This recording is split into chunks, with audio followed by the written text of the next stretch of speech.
enforcement in all their decisions. We ask these things in your name. Amen.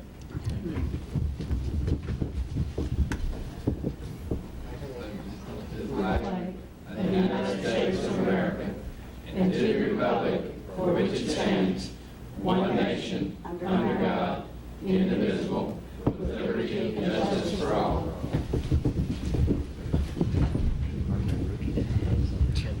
We're all going to lose some weight tonight because the AC isn't working, but help is on its way.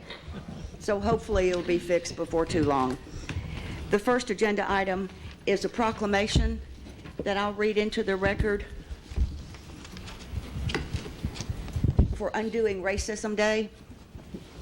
Whereas by act of Congress of the United States, dated July the 2nd, 1964, the Civil Rights Act of 1964 was adopted, banning discrimination because of a person's color, race, national origin, religion, or sex. And whereas by act of Congress of the United States, dated December the 6th, 1865, the 13th Amendment of the Constitution of the United States was adopted, abolishing slavery. And whereas by act of Congress of the United States, dated July the 9th, 1868, the 14th Amendment of the Constitution of the United States was adopted, giving all persons born or naturalized in the United States the right to due process and equal protection under the law. And whereas by resolution of the National League of Cities, we declare racism unjust and advocate equal rights for all. Now therefore, I, Nancy Watkins, Mayor of the City of Haltom City, on behalf of the entire City Council, do hereby proclaim September the 20th, 2000 as Undoing Racism Day in the City of Haltom City, and urge all citizens to join together today for the first annual to reaffirm our commitment to ensure equality and freedom for all people, regardless of race, religion, sexual preference, or gender.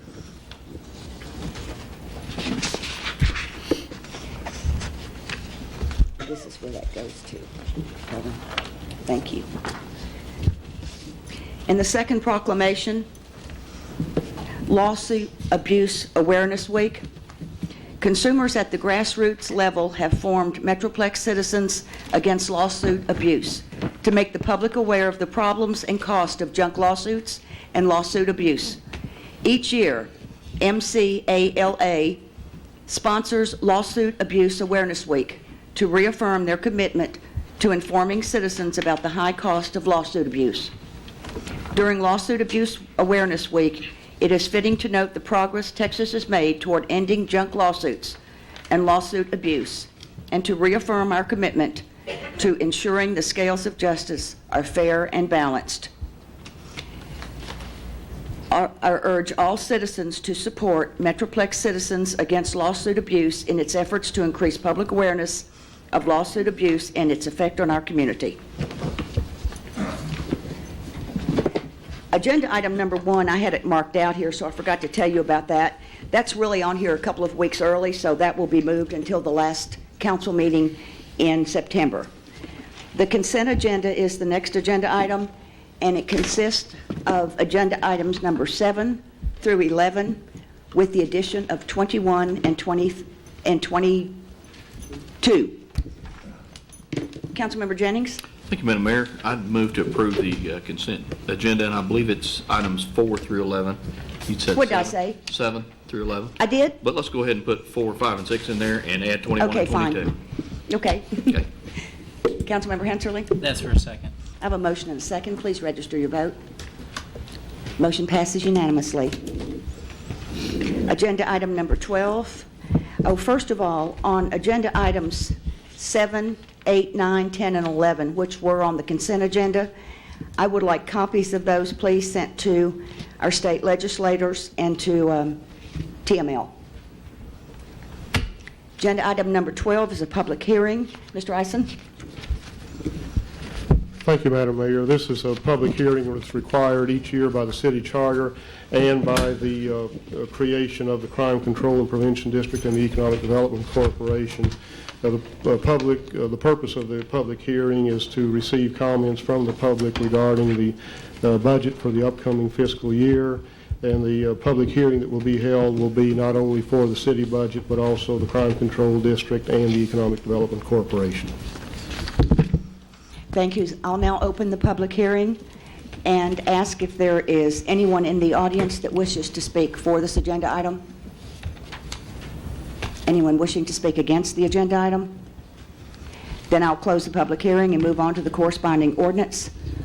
And we would be ready for a motion. We would.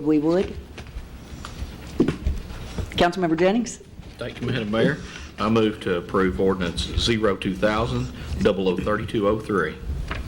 Thank you. Councilmember Markham? I have a motion and a second. Please register your vote. Motion passes unanimously. Agenda item 14 is also a public hearing. Mr. Isom? Thank you again, Mayor. This public hearing is a culmination of an approximately year and a half to 2-year process during which time the City Council and the Planning and Zoning Commission, along with a number of interested citizens, have held a series of work sessions to review the current zoning ordinance as it relates to certain automobile-related uses. What you have before you this evening is an ordinance which has been recommended to you by the Planning and Zoning Commission, which deals with each of those issues. And if I may just briefly summarize that again for the members of the council and for those persons who might be present. First, it moves automobile service and repair uses from the C4 to the C3 commercial district. The C4 commercial district is now made cumulative of all of the C3 uses, but uses above C4, C5, and the industrial uses do not automatically incorporate C4 uses. The C5 district has been created specifically for the purposes of including automobile paint and body shops and automobile sales, whether those sales be retail, wholesale, or new or used. Also, the C5 district, which was created, which you're looking at this evening, incorporates essentially all of the existing C4 development standards with regard to setbacks and issues of that type. One additional change in C4, which has been carried forward into C5 as well, is that the previous minimum requirement of 1 acre has been eliminated in both the C4 and the C5 district.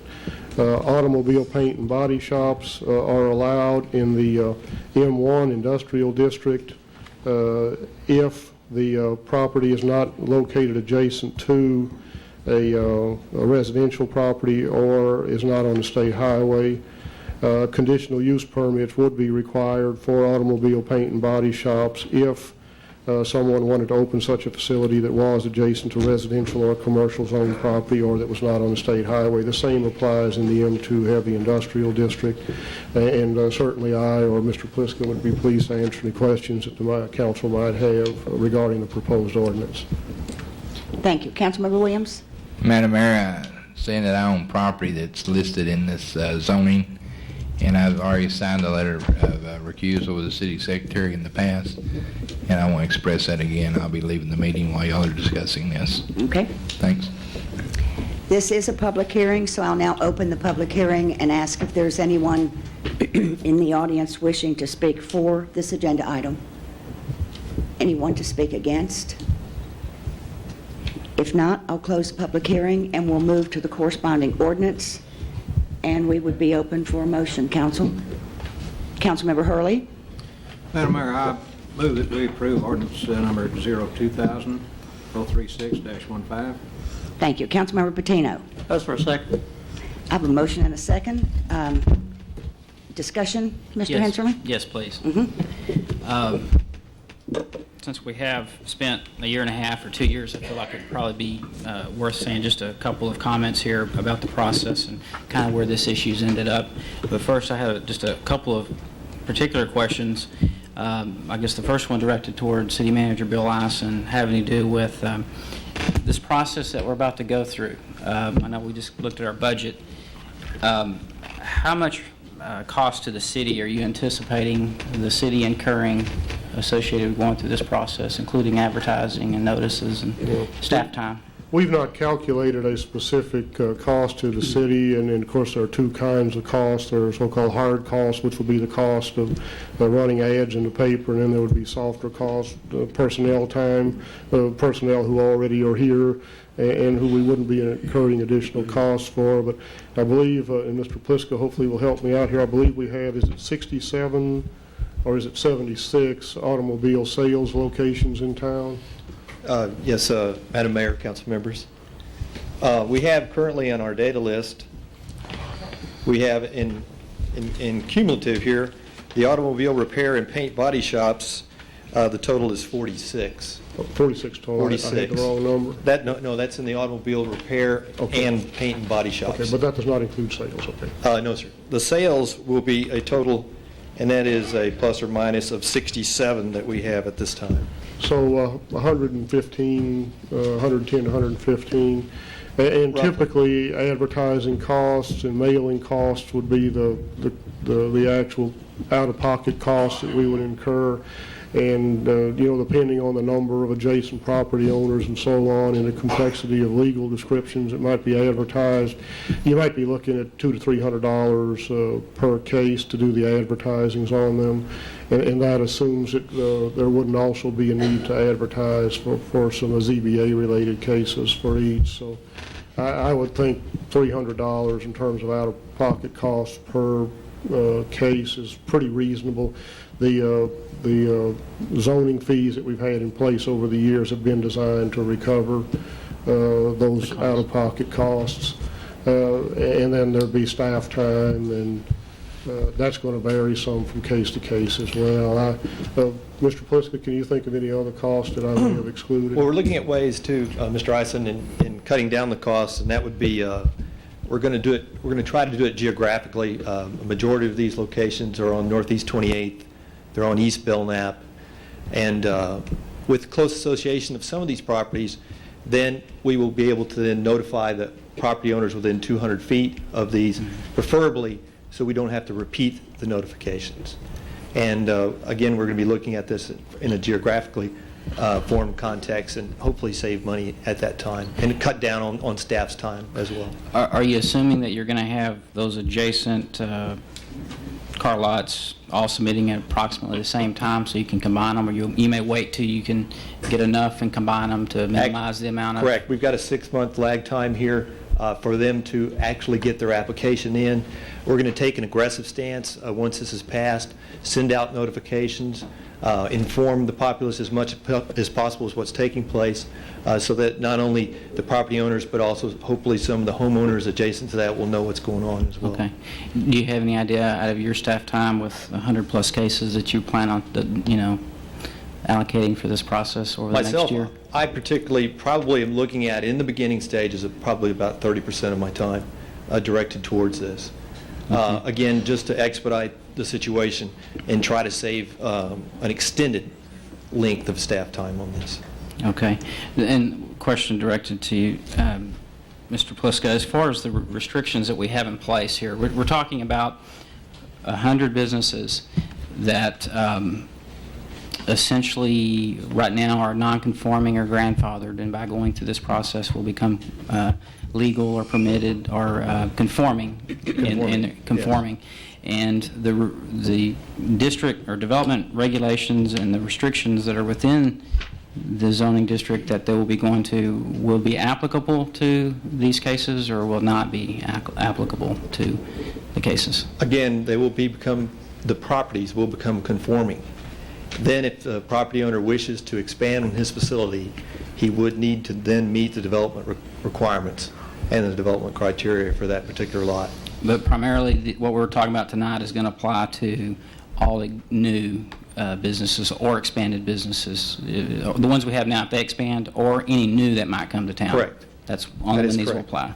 So essentially, and I guess that's the key point of what we're talking about here tonight is we're putting together some guidelines and some ordinances and restrictions for auto sales and auto repair and auto body paint shops for really any new coming in, but for the ones we have now, we're basically saying, you don't have to do anything. We're going to make you legal conforming. and there's no processes that you have to go through, there's no regulations you have to adhere to, et cetera, and we're also going to do it on the city's, at the city's expense to do it.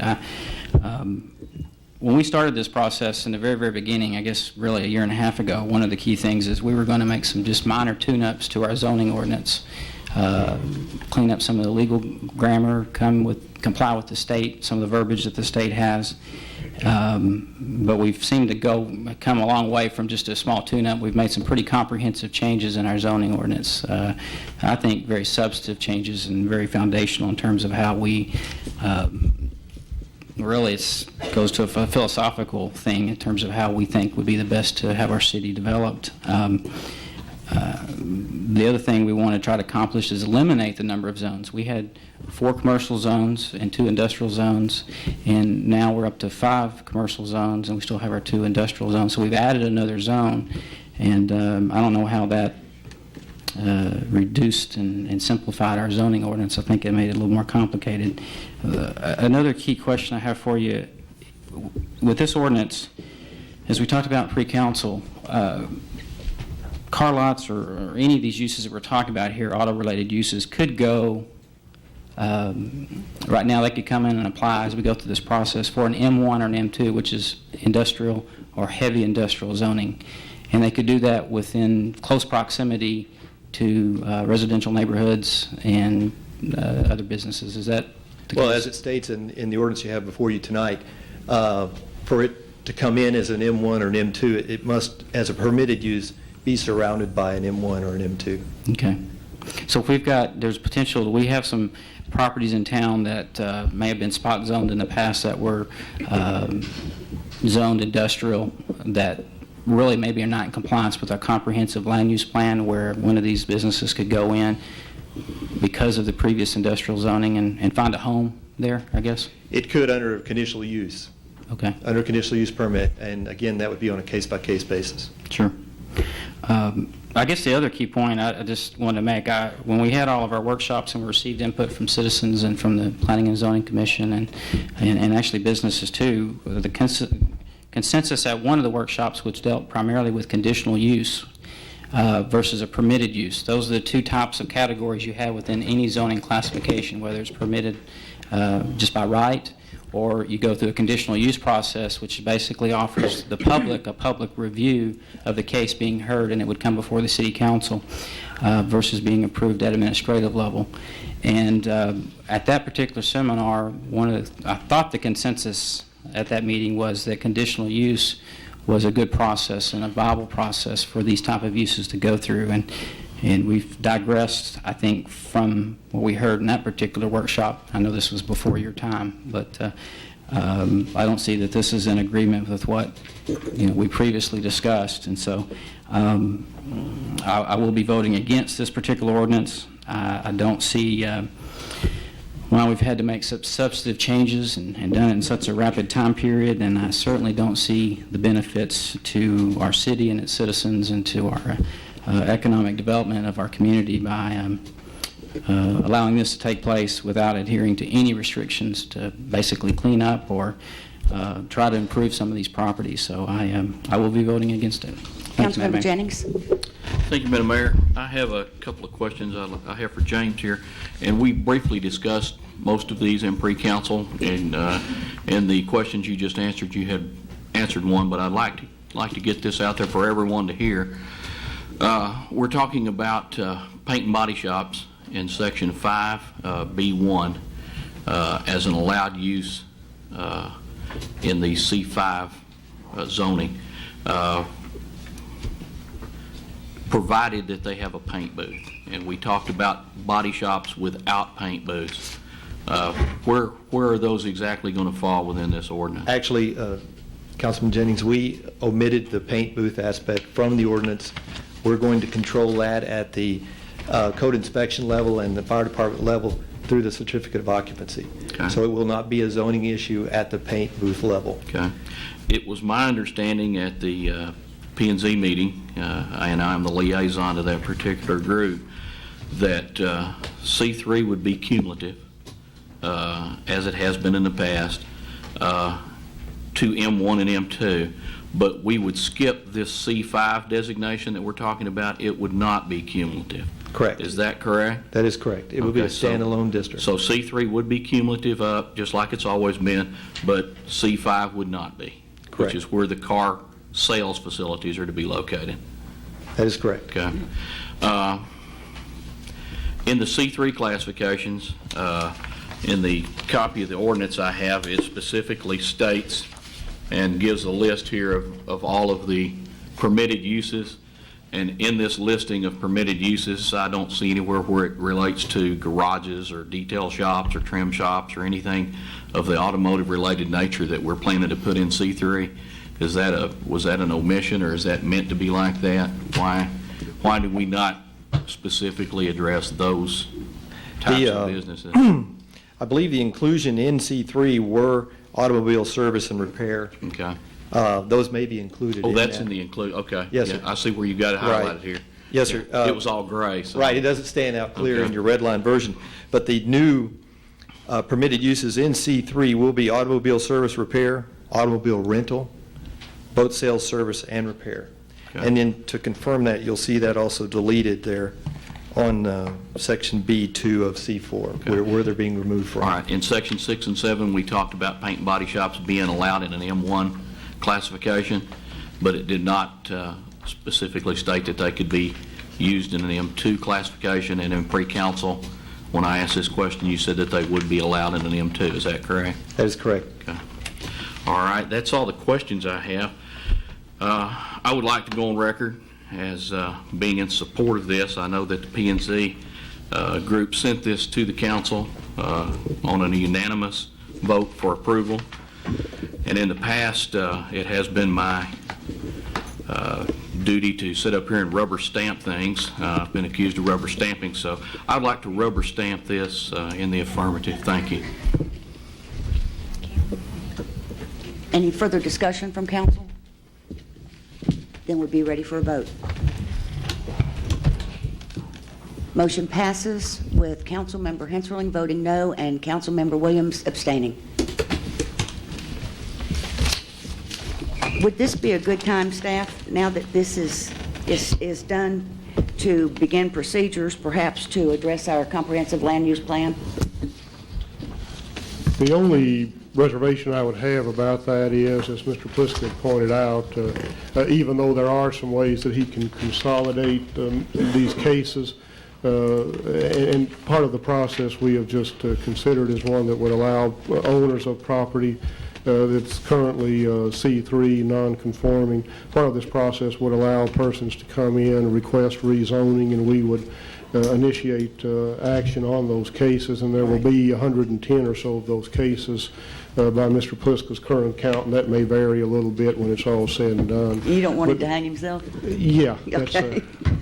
I was getting So- there slowly, but I was getting there. Perhaps after 6 months period of time, and we see what the, Yeah, I think that What's will it be a gonna pretty amount good to? indication of the process, as I understand it, that you have incorporated into this rewrite of the ordinance is that persons would have, who are non-conforming today, would have 6 months to file a case to be processed. And with that in mind, I think we need to have a little bit better handle on that caseload. But I would think that the vast majority of those 110 properties would request rezoning, and that will be a burden on staff for some time. And I would think that we would want to make sure that we could concentrate on that process and concentrate on the land use plan process and not try to do both at once. okay. Well, that makes perfectly good sense. Our next agenda item is our Visitors and Citizens Forum. A 5-minute time limit will be granted. Council cannot discuss or debate any issue brought forward at this time, nor can any formal action be taken, as it is not a posted agenda item in accordance with the Open Meetings Law. I do have several speakers' cards. The first one is Mr. Bill Journey. You come forward, please, and state your name and address for the record.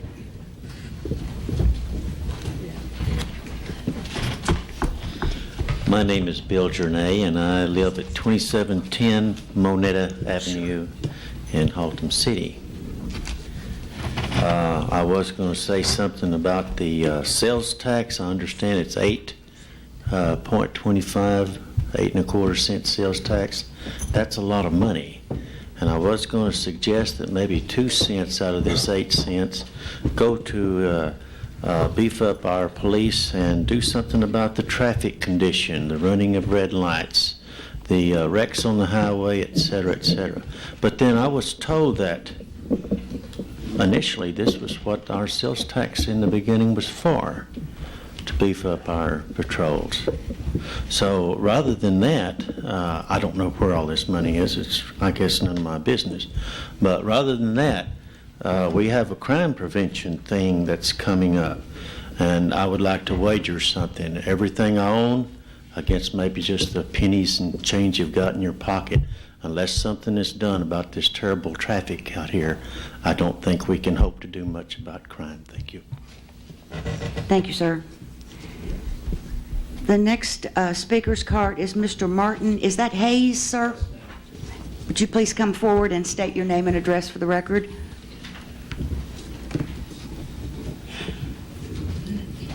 My name is Martin Hayes. I live at 5328 McQuaid, and I want to speak on the bulk trash or brush issue of Haltom City not having any bulk trash pickup anymore. I've run into situations with getting code enforcement coming out to my house and writing tickets or warnings because I've cut down tree limbs and haven't been able to get them put away. And I called not only the trash company, but also the city office to find out what exactly the situation on that is, and come to find out that we no longer have any bulk pickup whatsoever.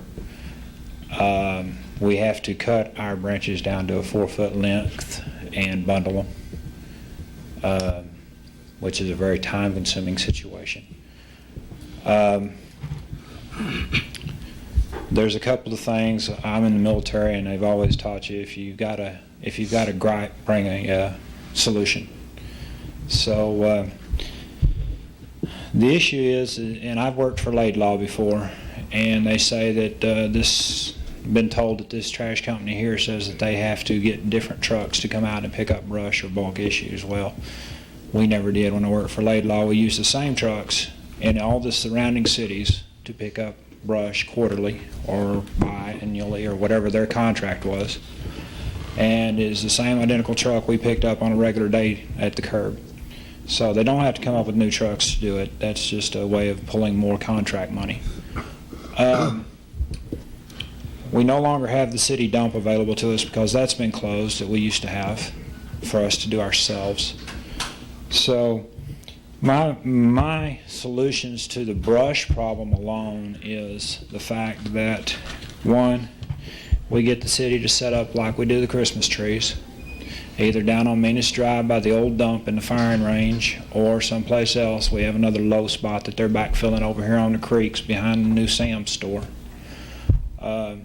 where city picks up either a tub grinder or a chipping machine that we might already have, and on a quarterly basis you have a drop-off to where the people can bring their brush down, cut their brush, trim the trees, because it's got to be done on an annual basis to keep the city beautiful, to where they come down and they drop off their stuff there to be shredded, chipped, however you want to do it. Then we turn around and use that mulch in the parks, on the city streets, around the trees, and whatever. That cuts down the cost of having to buy materials for the city. Also, if there's enough bulk there, we turn around and let the city citizens come down and get the stuff to beautify their own yards with it. The city of Plano does this. A few other cities around does this. Not only do they have mulch available to their people, but they also have turf, where they've gone in and dug up and they put the good dirt aside. The citizens come down and get field dirt or whatever to use in their own yards, and again for the city's purposes also. I think the buying of a chipper or a tub grinder would be offset by the not having to buy the already used material, from somebody else for the beautification of the city. And as far as bulk pickup on anything other than brush, we need something. like I said, we no longer have a dump available to us. The trash people will not pick up any kind of stuff like that. And I don't know if any of y'all have ever been to a dump lately, but it costs you anywhere from $25 to $75 just to roll in there with a pickup bed of accumulated junk around your house that you would like to throw away when it comes to spring cleaning or beautification of your yard. And there needs to be something done. If we have to pay a little bit extra on our garbage pickup on an annual basis, I personally have not a problem with that, just for the convenience of being able to clean up around the house. It gets old having code enforcement, nosy neighbors and stuff like this at your house all the time. And my house is not a junky place, but when I go to trim trees, get the branches off my roof or something like that, it needs to be a way of getting rid of it. And it just, this situation is not there for the homeowner. So I know the contract, we're stuck with this contract for the next 4 years, from what I've been told. So it's not going to be a quick fix, although I would like to see something done to where we do have a place to drop off brush and such. And also, I would like to know, this is the first city council meeting I've been to, and I would like to know when y'all have an open forum for citizens to talk about anything they want to, or a multiple list of items. Right now I have a multiple list, but I only put brush and bulk trash pickup on there for this evening. This is the Visitors and Citizens Forum, and this is the time when it's open. However, there is just a 5-minute time limit. Right. But this is the time that you could do that. Okay. So each time I come down, I have to be a different situation. Well, you can talk about multiple things as long as you just don't tie up the entire time, because there are other people that Right, that want to speak as well. All right. Thank you for your time. Yeah, you don't have to just speak about one issue. Okay. Thank you for your time. Thank you. We move now to other business, agenda item number 18. We're going to move that ahead of 16 so that Mr. McCliney can catch his plane. Mr. Eisen, do you want to explain that agenda item? Mr. McCliney will be discussing this in some length as well, or some brief length, I'm sure. But during the budget process this year, and a budget you adopted earlier this evening, includes some a purchase of large pieces of equipment. It also includes funding for such projects as the renovation of Broadway Park, and what is being considered this evening on first reading is the authorization of the issuance of certificates of obligation to pay for each of those capital items. And with that, I'll turn it over to Mr. McCliney. Thank you, Mr. Eisen. Mayor and City Council, what we're here today is, if the council wishes, is the authorization of the first reading of the ordinance for certificates of obligation. The ordinance will allow us to really move forward, which is going to take us to the second reading on the 25th. In the event that the council authorizes it on the 25th, we'll have funds here on the 26th of October, about a month later. From this point, after the council authorizes, we'll take the notice, or the official notice of sale and official statement, and send it to the rating agencies and insurance companies, and have them respond to us prior to the meeting on the 25th, your next council meeting, and at that time also accept bids from prospective buyers of the bonds. So on the 25th, the council will get bond ratings, bond insurance, and interest rate bids from the various buyers of the bonds. The council then would authorize it, and a month later, approximately, we'd have cash. The one thing I would say, or like to remind you, we sold some general obligation bonds in the spring, and at that time, Standard & Poor's, one of the rating agencies and the one that we use, put us on a positive credit watch. We're A- rating, which was, this was the first time, or last year was the first time we got to an A-, but they put us on a positive credit watch, saying that finances look good. If things continue moving this way, we're likely to get another upgrade up to an A. Mr. Eisen told me today, they don't do it twice in 1 year, which is right. Very rarely will you see a 2 jump in a year. They want to see more of a trend, but our trend goes back 5 years now, and so there is a real possibility we could get an upgrade. I envision it coming next year, but I wanted to just bring that to remind you that the rating agencies look at everything. They look at the politics, they look at the fund balances, they look at the tax rate. They look really in depth on everything you do financially as well as managerial. And they've really given this council and the past council as well as the staff positive enforcement, or that they believe Haltom City is doing the right things. We'll have a lot better report in 2 weeks, of which I'll be able to go into a lot more detail. They're a third party, and they'll be able to give us strengths and weaknesses. But if it's the council's pleasure, we'll be doing the first reading, which would take us and allow us to move forward and take it to the second reading at your next council meeting. Are there any questions, or am I skipping anything? That's good news. We're always glad to hear good news. Any questions from council? Surely not.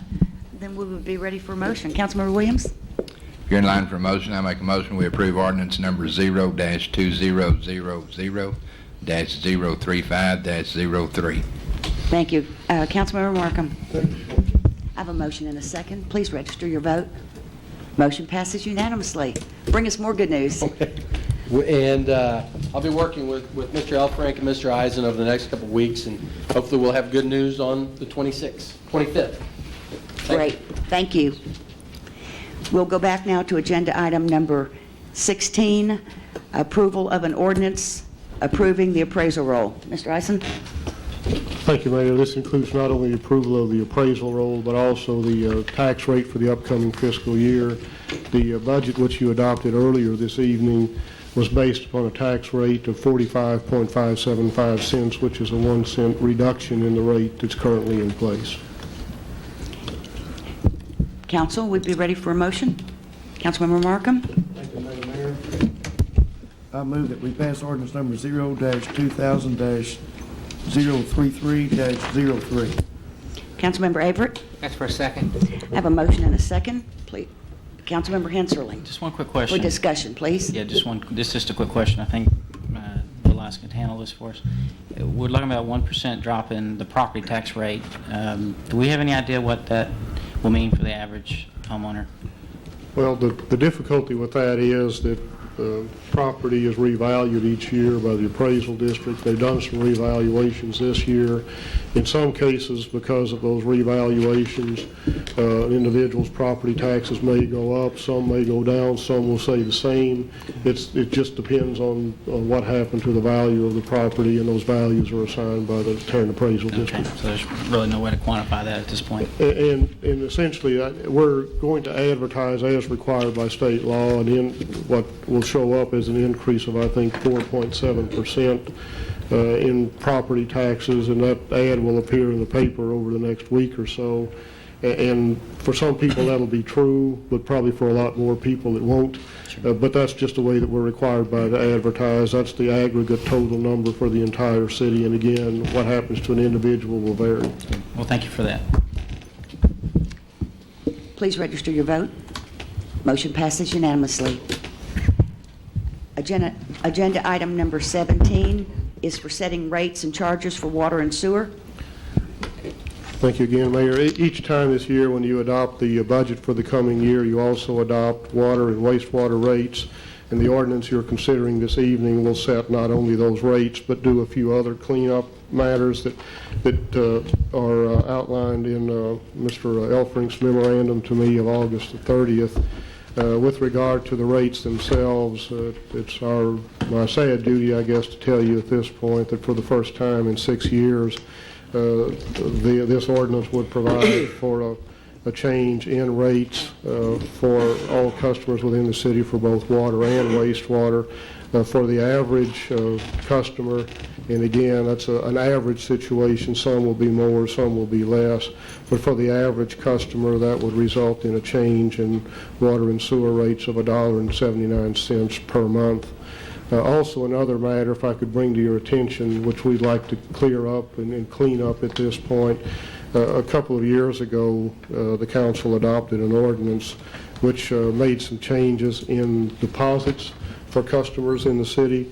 And at that time, many of the deposits were reduced for various classifications. And we also established at that time something called a credit risk account. That's basically someone who has had their water service discontinued for non-payment, or people who have had written a number of hot checks, those kinds of things. And when we had adopted those changes in the policy regarding deposits, we frankly just overlooked something. The intent of the credit risk deposits is that they would be twice the standard deposit. And unfortunately, at that time, on the so-called dry goods category, which is a commercial entity that uses water and wastewater only for purposes like having a small toilet facility and a small retail facility, that type of thing. The deposit for that is $50, and we had inadvertently at that time left the risk deposit at $200 rather than adjusting it to $50. And we would suggest at this time that as you're doing these other cleanups, you also clean up that area to remove that inequity. All right. Do I have a motion to do that, council? Councilmember Jennings? Thank you, Madam Mayor. I would move that we approve 02000-3403 with the changes as recommended by staff. Councilmember Williams? It's going to be for a second. Do we always have to do this right after a drought? Well, unfortunately, this year the drought coincides with the end of the fiscal year. Please register. I'm sorry. Hopefully by October 1st it will have rained several times. Hopefully, yes. I'm counting it. Motion passes unanimously.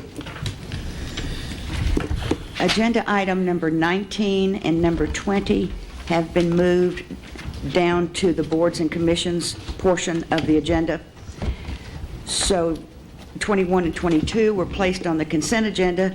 So now we'll be ready for agenda item number 23, which regards approval, consideration, or action to approve or adopt a special events ordinance. This was put on the agenda by Councilmember Hensarling, so I will let him explain that to us. Great. Thank you, Madam Mayor. The reason I put this on the agenda tonight is just to, I think it's something that's lacking for the city. We have, on occasion, numerous large events that take place around the city, even city-sponsored events, by which we really provide no guidelines for our police department, our fire department, our code enforcement, by which to be a part of the planning process. Many other cities, I know the city of Fort Worth has it. For instance, you go to TCU football games, there's things in place that happen to protect the neighborhoods and protect the businesses, and the city's involved in that process. And I think it would be good, talking with the police chief and the fire chief, it's something that they saw that is a need that probably needs to be looked into to give them some ways to, be a part of the process and regulate the process. And so I guess at this point, I just open it up for the council to see if there's a need for it, So, thank you. Councilmember Jennings? Thank you, Madam Mayor. I would have to agree with Gene on this. I feel that this is something we certainly should look into. One of the concerns that I've found that's been raised in the past is a church on the corner there of Denton Highway and Glenview had a rather large gathering of people, and I actually believe that they got more people there than they had even expected. Oh, they did, yeah. It caused some traffic problems there at that intersection. It caused some problems for some homeowners in that immediate area.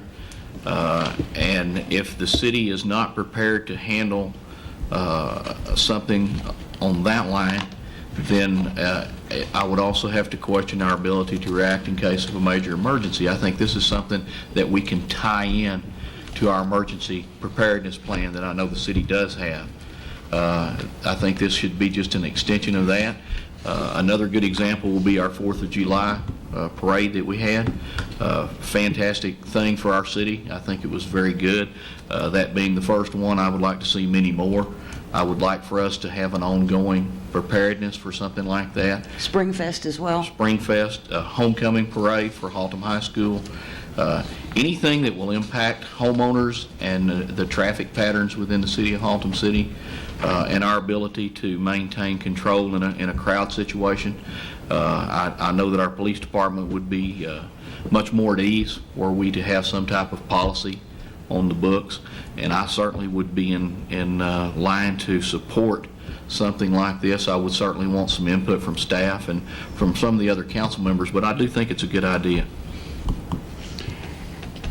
Do we want to ask staff to come back to us with some further information, something we can really look at as to what this entails? Do we? We can certainly do that.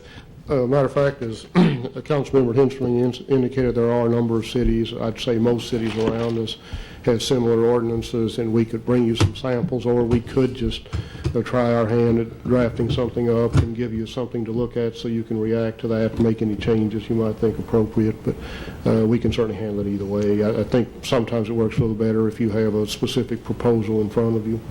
I think that between you and the fire chief and the police chief, you can probably come up with what we're looking for. Councilmember Williams? Yes, Madam Mayor. I guess my question is what are we looking for? Is something to let our departments be aware of what's going on? Is that what we're going to look at, or are we going to look at a permit for that, or what direction are we looking to go in that? Chief Hammett may want to comment on this as well, because I know he's worked with these kinds of ordinances in prior cities, but generally the way they're structured, if someone's going to have a mass gathering or a special event, and it's generally a certain number of people or more, and that varies some from ordinance to ordinance, but it typically requires that someone be able to demonstrate, here's how we're going to handle traffic, and here's how we're going to deal with this other problem, and so on. And typically it does require a permit from the city. I didn't mean to steal your thunder, Chief, but if you want to comment a little bit more. No, that's fine, Mr. Eisen.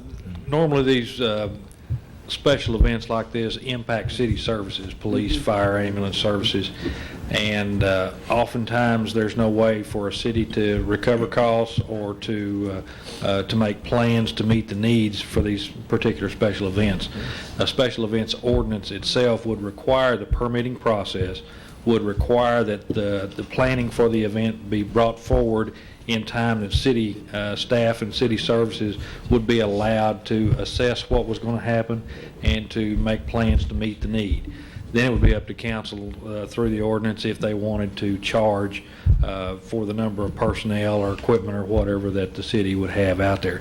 But it's a mechanism where we know where special events would be forced to come to us, to let us know what they had planned, to let us know what level of participation they expected, and to let city resources or let us assess what kind of city resources are going to be needed to meet those needs. Let's just say for grins we adopted something like this and someone didn't come forth with all that and they've got a big event going on. Do you really go in and shut it down? You certainly can, yes. Madam Mayor, something I'd like to point out, you're talking about big events and stuff, and I see members of both churches out here, First Baptist Fort Worth and Glenview Baptist, both they're right there together on 820, and one Easter or Christmas, their services, they have, a lot more people attend on that day than any other day of the year, and that's going to require, should require police to be out there. I don't want us to get in the deal where they have to have a permit to have an Easter service or have to have, a common sense deal where if we know they're going to have that, we know the traffic's going to be there, we want to be prepared for it, and I don't think we should charge them anything for it, and I think that ought to be along the lines of the services that we provide. Now, if they go into a deal like, I know the church that you're talking about on Glenview, they had no idea they were going to get that many people out there. I mean, that was just as big a surprise to them as it was the city. And I don't know, I know that they're going to have another one at the end of this month, and I don't know what they're predicting on that either, but do we have any emergency plans for the one coming up for the end of the month to be sure that we're prepared for them? Or? Well, in fact, we had a meeting today on that. The expectation for that particular event, or their estimations are 15,000 people coming in here. Obviously, the traffic patterns and the foot traffic is going to impact our traffic flows in town. It's going to impact the citizens in the area. And this is particularly the type of event that a special events ordinance would be made to address. Okay. I know one of the problems that the last time they had that was at the corner of Glenview and Denton Highway there. It wasn't actually people that were participating in the function they were having there. There were some people that were aggravated about having to wait in the lines that were going into the church. And so what they would do, they'd get in the center turn lane, southbound, cut through the Shamrock station and back up the other way. And they had an accident there during that day. And that's, didn't have anything to do with the church, just had something to do with the added traffic. So. Well, that event is an ideal example of the kind of event that impacts everything we do in town. Emergency responses are still going to be needed throughout the community. This is an additional thing that we have to plan for because those other events aren't going to go away. We still have to respond to them, but we're going to need to beef up staffing, and this particular one's a great example. We have to add additional personnel out there to meet the needs of the traffic patterns and some of the problems I think that occurred last year Right. for the citizens in that area. Chief Hammond and I, we ran in this on the motorcycle rally. We went through 5 or 6 different cities. Yes. And we had to make each city aware that we were going through their city the day of the motorcycle rally. And I don't think any of them charged us any permit that day, but it was a deal that we had to check with every city. So I've been in full support of this, but I wouldn't be in support of them on the churches on Easter Sunday and days like that. I don't think we're going to start charging churches to have a Easter Sunday service. they're not. Can you see the headlines now? Councilmember Henserling? Oh, I just wanted to point out that, the intent here is not to discourage any of these events. We want to encourage them, as many as possible. The ones we've had have been outstanding and in most cases meet a certain need, and I think the one upcoming will, and it did in the past.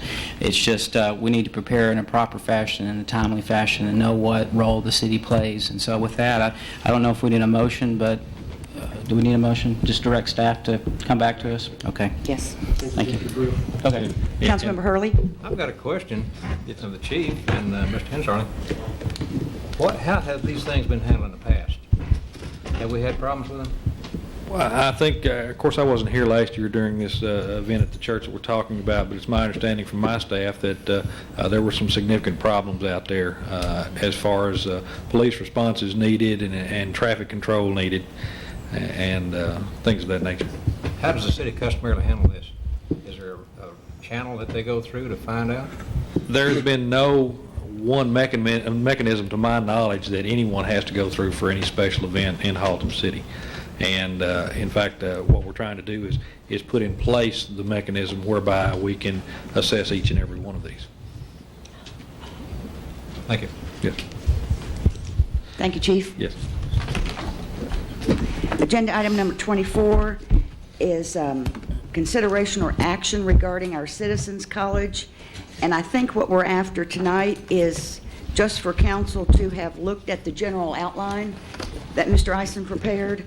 And if it looks like what you had in mind, if you have no changes or whatever, then we'll go with that and advertise in the next newsletter to see if there's any interest among our citizens. Is that pretty much what you had in mind? Pretty much. I see Councilmember Hensling's line on it. He was Yes. probably about to comment on this, but he had called in a comment to me today, and I'll refer it to him if he'd like to make it now. Okay.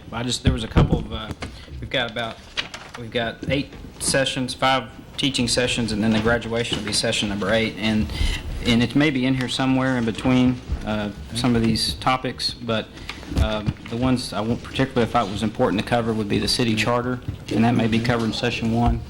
Okay. And the city budget, same thing, session 1, you think? Yes. Bill? Code compliance, I think that's a real big deal these days. People really need to know what our codes are and how they impact the neighborhoods. So I think it would be great if we added a session or part of a session on code compliance. And P&Z. Do you think that'd go with them? Well, structurally, it's underneath the fire and medical, underneath fire chief, but I don't know. I just want to, it'd be nice to have in there if the council thinks it's worth discussing. And then the last one is the boards and commission structure. I don't know if that needs to be hidden in there somewhere or if it's already covered in session 1. So those are my comments. And Councilmember Hurley? Madam Mayor, I think it'd be a good idea, and I think that it'd be logical to wait until we get some sort of an input from Before we citizens as to justification. go a lot of- However, I've got yeah. one question. If we're going to include some staff, such as Mr. Olson and MedStar representatives and Judge Bino, are we, is budget prepared for this? Or how much are we looking at? Because we're going to be paying per hour on legal fees for the attorney. Some of those kinds of expenses are just covered as part of the retainer, and I'm sure that Mr. Olson would be more than happy to donate an hour of his time, and Judge Bino has always been very agreeable to doing that kind of thing. And a MedStar, I think, would send a representative because we're members of AMAA without any cost. So I'm being a little optimistic that there wouldn't be any costs for any of those consulting types to participate in I the think we need program. to look into it, and I think it's a good idea. I think we ought to consider this as a cost factor, if it is starting. Yeah, because with staff, even though there's not overtime pay as such, It's soft they, cost and hard cost. that's right, it still amounts to money. Councilmember Williams? Yes, Madam Mayor, on this, if we're going to put this in the newsletter, is this going to be a survey where they can get back with us, or we're going to give a phone number and address, and if so, are they going to say, yes, I'm in favor of this in general, or yes, I'm in favor of session 2 and 4, or how are we going to handle this? I would say they would take the whole package or none, and I wouldn't, I don't know that I would ask them to say I'm in favor, except I would ask them to say, I will commit the time necessary. Right. If I start this, I'll finish it. Because this is, will this be a class that one person will go through session 1, session 2, session 3, or can they pick the ones they want to go through? No, the whole package. They have to go through the entire package. Exactly. It's quite a commitment. Yes, it is. Councilmember Jennings? Thank you, Madam Mayor. Getting back to what Bob said about cost a minute ago, I think we do need to look at it, even though at this point it would appear to be one of those soft costs you were talking about. But I think the way to justify that cost is by the response that we're going to get. If the response is overwhelming and it's there, then I think we can justify that cost.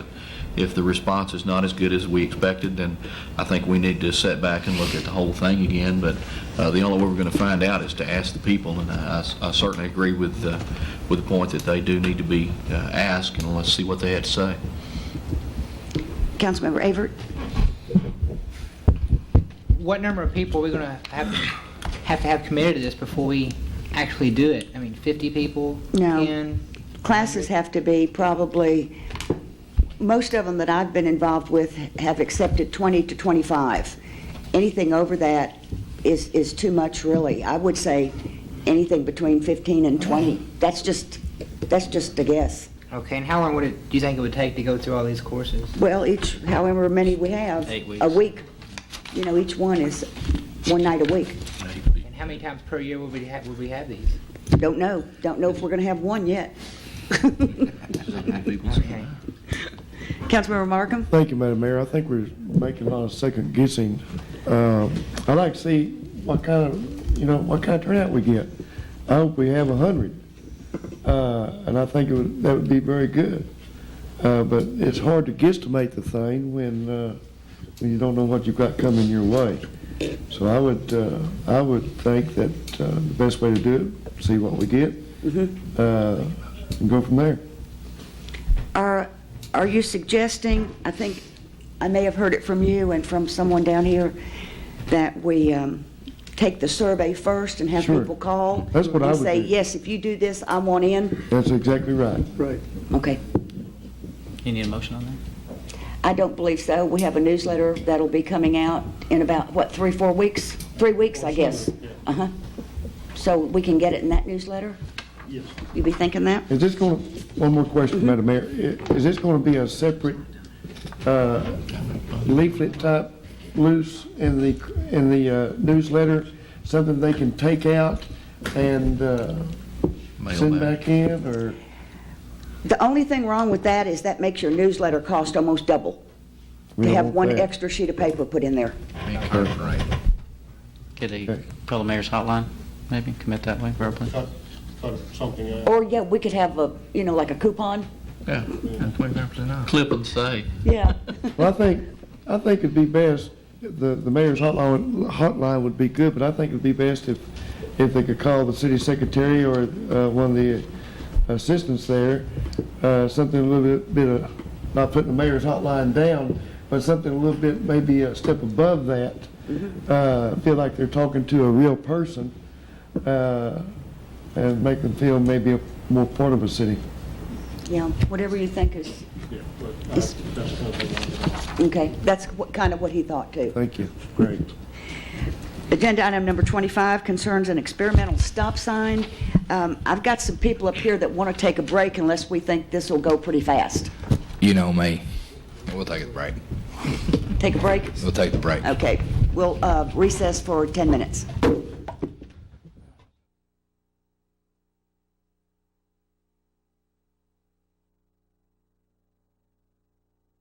On the northeast corner of Starlight and one on the southwest corner of Starlight. Who wants to take this? Mr. Williams? Thanks, Madam Mayor. Appreciate you doing that. We may want to first start off with and do away with the word experimental on this agenda item, just make it stop sign.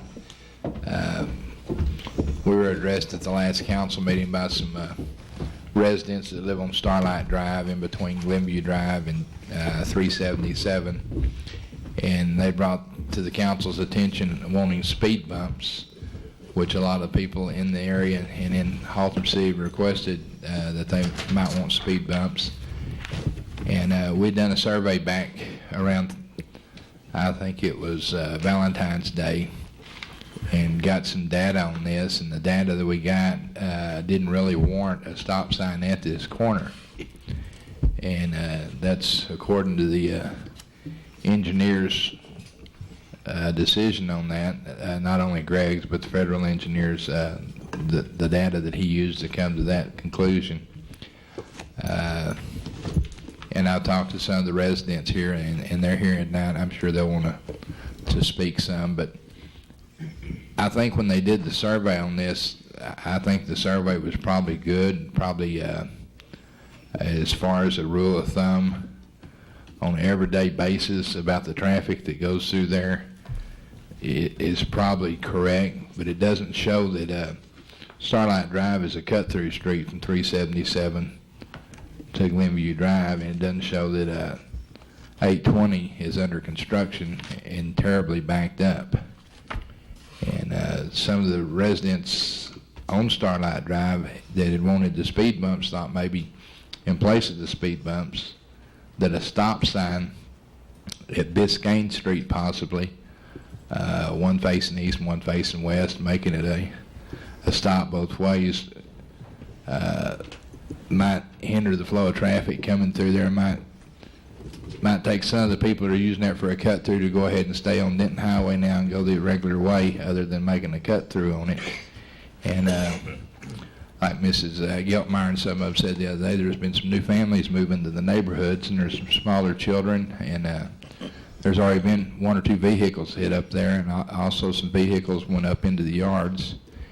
And I think it's something that's valid that they brought to our attention, and that's the reason I placed this item on the agenda, and I want to see how the council feels about it. I'm sure there's some people out in the audience that probably want to speak on it. Council? Councilmember Jennings? Thank you, Madam Mayor. We've talked about this a couple of times now. One other item that was brought up earlier tonight, I'm afraid may have some impact on this too, and we haven't thought about this, but the special event that we were speaking of is going to happen toward the end of this month. People were cutting through that Shamrock station there on the corner. There's going to be just about as many of them going down Starlight. Because it's going to back up in that turnaround lane. And that's the very first place that you can turn is Starlight, before you get to Glenview. So I'm concerned about the traffic there on that day. I'm concerned about the volume of traffic down Starlight on that day. If in fact we do decide to do something, I would like to do it post-haste, and I would like to have these up before that event. I don't want 100 or 200 vehicles doing 45 or 50 miles an hour down Starlight that day. I prefer a stop sign. If we're going to do anything at this time, I would prefer a stop sign to a speed bump. It's not that I'm against the speed bumps. I think they do have a valid use, and other cities have proven that they do work. I would be more concerned with the height of a speed bump and the manner in which it was designed and used, and the cost factor for those speed bumps and having to maintain them and wear and tear on our vehicles. I would like to approach it with a stop sign first and see how that works. If for some reason, I think John was very astute in pointing out this doesn't need to say experimental. We need to put a stop sign up if we're going to put one up, and if we deem necessary at a later date to pull it down, well, then we should put it down. My main concern for the stop sign is that some of those people there on Starlight are going to know that it's there, and when they're going down that street, they're going to stop. Some people that are used to cutting through that don't know that there's going to be one there, I would hate to see someone on Starlight back out of their driveway and somebody T-bone them there because they're not used to that stop sign. So I don't know if we could do some type of I've seen them painted in streets where where they paint the word stop prior to a stop sign. I don't know if that would be something we can look into or not, but I certainly want to give them as much protection as we can, and that much paint would probably be at a very minimal cost. So I'd like to look at something like that in conjunction with a stop sign. Thank you. Our city engineer has also recommended that we not do this as an experiment, and he has said that if we decide to go ahead with this, that we might put some stop ahead signs, Pre-warnings. which would sort of address what you're talking about instead of painting it on the road. And my feeling too is that I wouldn't want the residents on Starlight to get this false sense of security, knowing that there's stop signs out there and just assume that people are going to stop, because that's not always the case. Councilmember Patino? Yes, I certainly think this is a wonderful idea, whatever we can do to protect our citizens. And I also agree with Councilman Jennings that I'm not against speed bumps, but I'd rather see the stop signs. But also, to support those stop signs, I would like to see some more patrolling there from our police department. I talked to one of the ladies that was before us in the last meeting and complained about a car winding up on her front yard. And I've asked her if she ever seen a patrolman stop anybody, not necessarily to cite that person, because she doesn't know whether the patrolman just stopped her just to talk to her or to the person in that vehicle. But she says she's never seen a patrol car there doing anything. So that kind of leads me to believe that we need to maybe have a little more patrolling there, maybe a few more radar equipment around that place. Councilmember Henserling? Thank you, Madam Mayor. I guess I have a couple of particular questions for the city engineer, if he's still with us. City engineer person? Yes. I know we talked a little earlier, Greg, about putting the stop sign up. I think it's a great idea but I have a couple questions. One is, are people now, if there's a stop sign at Biscayne and Starlight, are they going to maybe use some other streets as alternatives to accommodate their cut through, i.e. Norvell or Woodmont? Is that a problem? That's a potential, but I don't know how big of a problem that is or that will become. Okay. Because of, in your mind, the problem of a cut through, is that? Are you saying the numbers didn't indicate that? Or if Starlight's being used as a cut-through, the traffic volumes we got do not substantiate that. I'm not doubting that there are cars that go ahead and use it, but the traffic volumes I got were what I would expect for that type of neighborhood. They were low to moderate. One thing I don't want to do is put a stop sign up and that might be a quick fix, or it may be the fix, I don't know, but I don't want to look at it as a quick fix. If it is, I'd rather take a more holistic approach to looking at the problem of cut through and speeders on Starlight. And if a part of that approach is putting T stop signs at Norvell and Woodmont would help, or at least at one of those two intersections, since they're fairly close intersections together, if that might also help. And I don't know if the people there think it's a problem, but I'm telling you, when we put a stop sign there, people are going to go some other ways, and we're quite possibly could see people coming one stop sign somewhere else. And you talked about the city of Fort Worth earlier today about. Yeah, my concern specifically on Starlight, obviously, because of the way the streets are structured and are laid out, the potential of wherever you put the stop sign, that street can always be avoided. You know, they can take another street. So if the intention is to put up a stop sign, let's see if we do get results. My concern is that we stick to it. If we get complaints from residents, we still leave it. If it's working, you know, then that's great. But with the one caveat to that is if we do this and there's an immediate accident situation, then maybe we pull them. But short of that, you know, I think with the proper notification, with what I'm recommending, if we go this route, and I am recommending pavement marking, I was recommending the stopping bars, but the additional word stop as well. I think the more type of notification, the better off we will be. Okay. Were you planning on doing a post-study, maybe get it installed in 3 or 4 months down the road, go ahead and do another That's a good study idea. to see if there's been any results or what the results are? So, good. Thank you. Councilmember Williams? One of the problems they're experiencing, there's not really, they don't really care who's coming through there. It's the speed that they're going through there. You know, the high volume of traffic really doesn't bother them as much as the speed is, and the stop sign really isn't put there to slow the cars down. It's possibly to deter them from wanting to come through that way. And Mr. Hensling said something about Norvell last year, or I think it was last year and year before last. Even our BISD school buses were cutting back through that way and going down Norvell and getting back on Glenview and going westbound to pull into the Shamrock there to avoid the light. And some calls of BISD corrected that problem. I don't believe we have that problem anymore. But these people are going to turn off their experience. They come through there every day and they see the traffic backed up at 377 in Glenview. And when they see the traffic back up, then they look for another alternative to go somewhere else. And that's the reason they're coming down Starlight. And their object is avoid 820, get off the back up there, and get over toward the northeast part of Tarrant County there. If we put the stop sign in at that area, I can see some people probably run it to start with that's not used to it being there.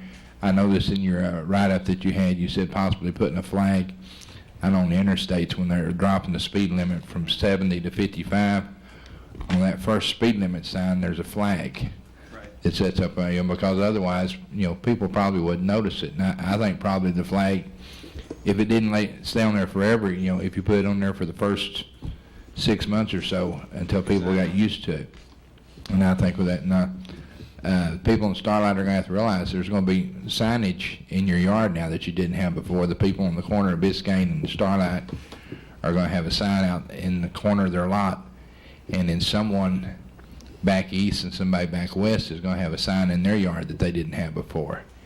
And, these residents need to be made aware of what's going to be there. There's also a couple of slow 20-mile-an-hour signs there in the curve there. Now, when these people came into us last week or 2 weeks ago, we had quite a number of them here in the audience. Some of them came back tonight. Every morning, I've made it a point to go back up to Starlight and go all the way to 377, turn around in the car wash there and come all the way back through and back over to Glenview. Today, I saw my first squad car sitting in there. Now, I think I left 5:20 Friday evening to the office to go that way, and there wasn't anybody there. And I've been leaving sometime between 7 and 8 o'clock in the morning and going through there, and we haven't had any extra patrol over there that I know of. Now, I understand one of the neighbors over there said that they had a patrolman sitting in their yard one afternoon and got one speeder.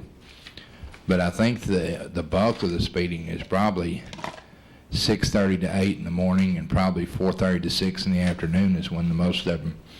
And I don't know how our motor officers, what the hours they work, but in order to get them, the ones that are speeding through there, those are the times they're speeding through there. No way, I don't think, very randomly, anybody during the day does.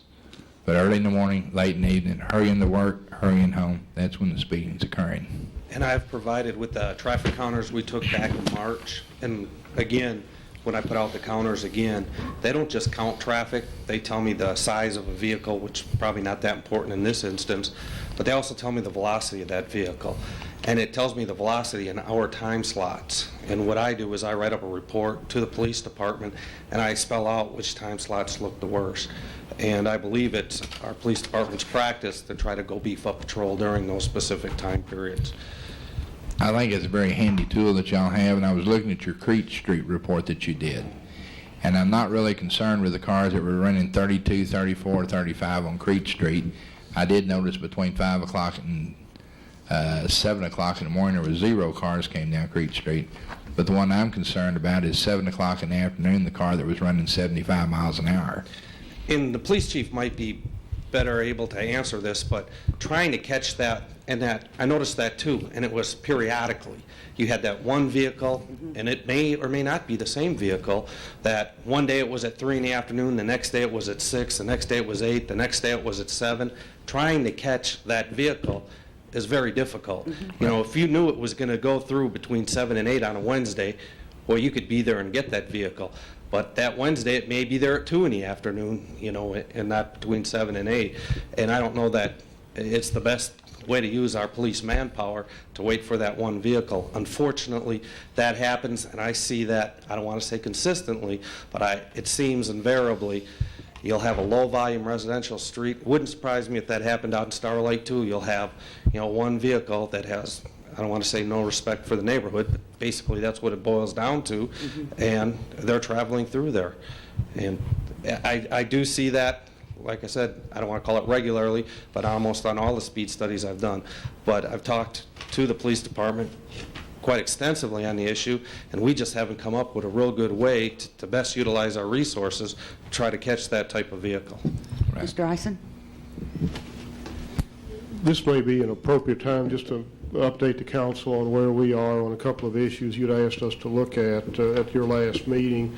It was my understanding, based upon the discussion that was really generated by some of the concerns expressed by residents of Starlight, that you really wanted us at the staff level to look at an overall program to control speeds and volumes of traffic, for that matter, in residential areas. And to that end, we're really working in 3 different areas now. One is the enforcement area. The police department has redeployed some personnel, so they are working in areas where we've had complaints over the last 6 months or so in residential areas. They've been doing that for about a week to 10 days, and Chief Hammett can give you a status report on that. I know they have spent some time on Starlight. They spend some time in a number of other neighborhoods where we tend to have complaints about speeding as well.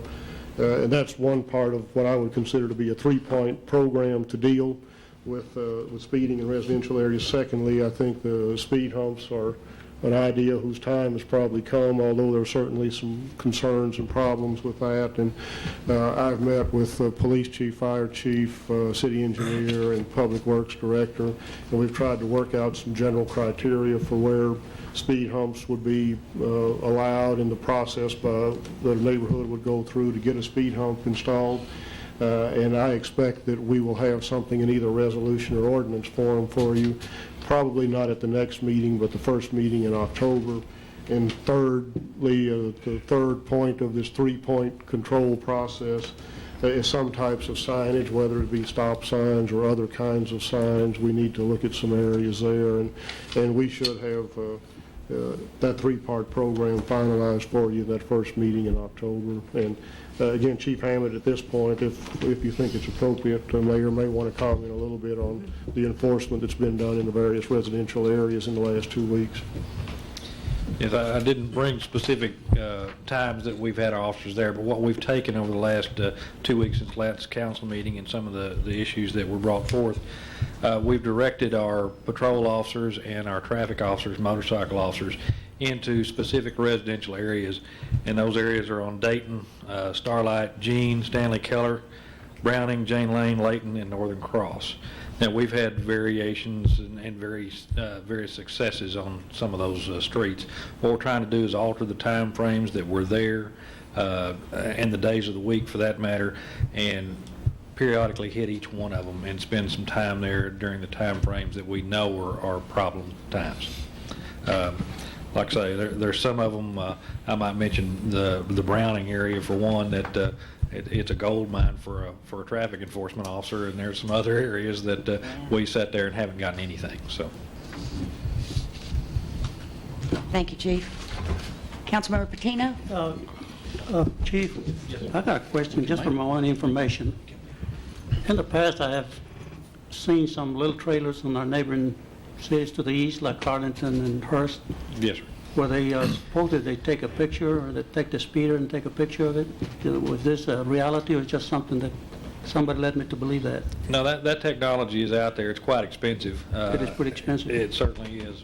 But along that same line, what we have done within the last 2 weeks is begun research on these radar trailers that we would set in different areas of town that would create an awareness among drivers of their speed. And in fact, some of the ones we've seen, that if you speed over a certain tolerance that you can set within the machine there, it'll even flash strobe lights in your eyes to get your attention to tell you that you're speeding. So these are some of the avenues that we're trying to research now. Thank you, Chief. Council? Any further questions? Then I have 3 speakers' cards. Debbie Geltmeyer.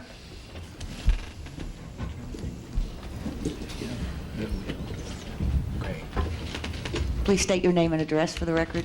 Hi, Debbie Geltmeyer, 5712 Starlight, and I'm not as mean as, our family is not as mean as our picture was in the paper, okay? Not, You mean this one like this? Yeah, this, and it's a long story, but They look like the cornflakes people. anyway, I do want to thank, we do want to thank Chief Hammond and the police, because we have seen the presence of police on our neighborhood, and we do know that you have limited resources, and we do appreciate it. I agree with everything that everyone has said. I just want to be sure we don't forget the speed humps. Perhaps our street will not qualify for it, but I believe with the upcoming construction on 820, with the access road and the widening, that our city is the prime spot for people who live in Fort Worth and work in Dallas. We're the first place they got to go through, whether it be on 820 or Stanley Keller or Beach or whatever. And I think we've got to think about this now. If we need to put a stop sign every 2 blocks down Stanley Keller, then why can't we do it? I understand the city engineer has rules with the state and federal, in big letters it said on the report, a stop sign is not supposed to be used to control speed. Well, I understand why not, but I don't see resource-wise why that's not a thrifty choice to make, in view of the fact that we can't have a police officer on every corner. And I just want to thank you for your consideration, and if we could have our stop sign, we'd be very happy. Thank you. I know for a fact in Watauga on Hightower, they had the same problem with people speeding, and they put up, I believe it was 2 4-way stops at different intersections, and they weren't up there too long before they had to take them down. It was more confusing than it was anything else. But that's kind of a different situation, but it's not always, something that works. Harold Crockett.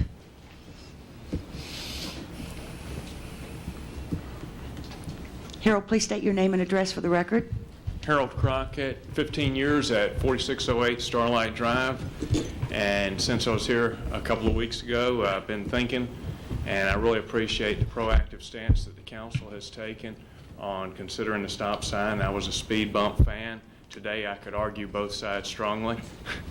I would be very receptive to a stop sign, and if the people get out to install it and they say, gee, Biscayne is a disaster, we'll have to cut 3 trees, they would move it 1 block west.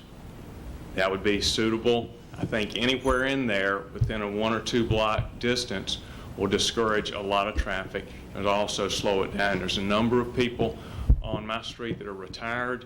There's no sidewalks. They like to take a walk in the afternoon or in the morning. I've had people tell me about having to jump out of the way of traffic. I'm sorry, we're not going to get a sidewalk. I understand that, but it's frustrating because, you know, there's 50 or so homes on that street that have been paying taxes, and we don't whine often. We're pretty quiet, but we're whining today, okay? And I've got a lot of feedback from my neighbors. I didn't realize that these are shown on TV, and people, a number of neighbors have discussed this with me, and I guess the consensus I heard, two things. The feedback towards the council has been real supportive, and I know it wasn't meant to be this way, but when the engineer and fire chief and police chief came in here, it came across as condescending, and I know it didn't mean to be that way. I know y'all do a lot of work, and you go out and set up the police, and we don't see them there at the time we want them, and we fuss. And I know you do a lot of work as an engineer. I'm also a registered engineer with the state of Texas. I work out at the nuclear plant, so I can tell you about codes. I work with an abundance of codes, and I appreciate what you've done. Also, the point being that here's a special situation, and sometimes when you get into special situations, it doesn't unfold neatly the way the code spells out. And certainly during this time, when we're in chaos with Interstate 820, if y'all give us a stop sign, I won't pester you for a little while. I won't promise forever. I don't see an us against them mindset here, and I appreciate the fact that y'all have come out. I would be very happy if you would come out and visit us again with, this is me whining again. Don't put the motorcycle hidden behind there. Put a car or a motorcycle right on the street where everybody sees it. It makes folks very nervous, and they should be nervous. And I would be very happy if there was a lot of visibility during those times that the engineer has noted that. I realize you can't come out often. If you could give us a day or two a month during those rush hours and a stop sign, I would be very happy. Also, in light of what we talked about tonight, I was wondering if there's a portable closed through traffic sign I could put up on Saturday at the end of this month. I don't know. Can we do that? Talking about the, when the church has their Yes, ma'am. festival. Yes, ma'am. What do you think? Just a little sawhorse that's I this understand. wide, Right, just for the day. right. I don't know. Is that, I honestly don't know if that's. Okay, if I don't know if such a sign exists, that's a temporary type sign. It may, and that's certainly, some of the things we had talked about this afternoon involved the possibility of blocking off some streets or putting some no parking signs in those residential areas to discourage I don't mean to parking. open up a big bag of worms, but if there is, that may be a useful sign to have for a number of different occasions, just close it through traffic for, anyway, I've overstayed my welcome, but I appreciate the neighbors that contacted me. I appreciate the council, and I appreciate the police and the engineer persevering with us, and I'll probably whine some more, but that's just my nature. You know, hopefully you won't single me out and have your officers greet me on the way home. Thank See, you. they always blame whining on women. It's nice to know we're not the only ones. Oh, I have a gift. Thank you. Thank you. Noma Kreider?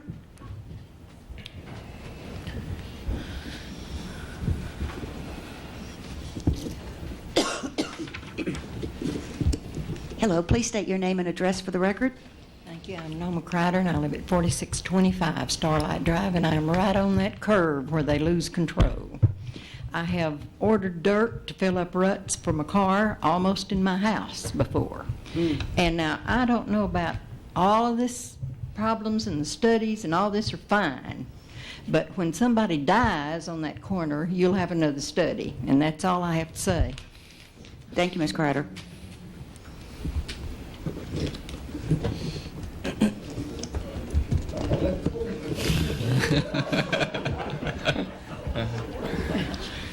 We didn't get in on that.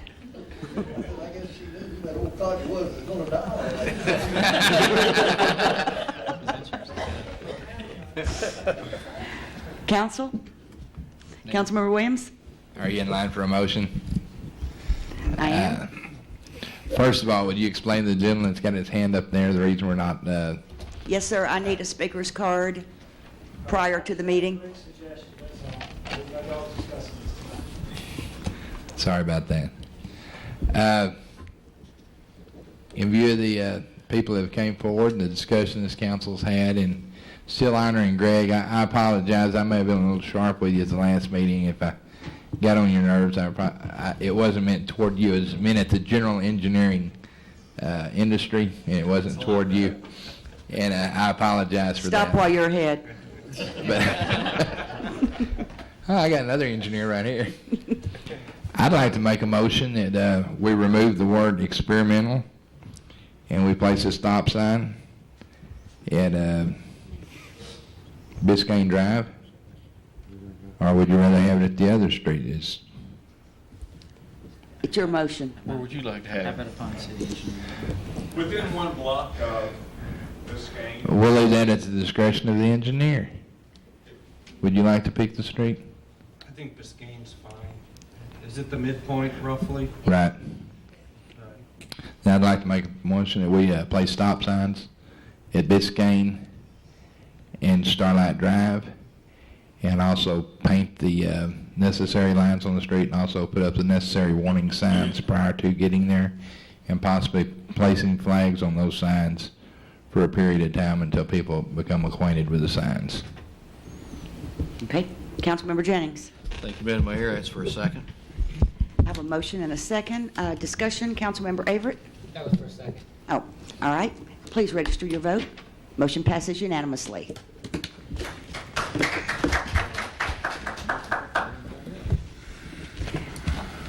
Agenda item number 19, 20, and 29 have been moved just ahead of agenda item number 26. So we will begin with agenda item number 19. Mr. Eisen?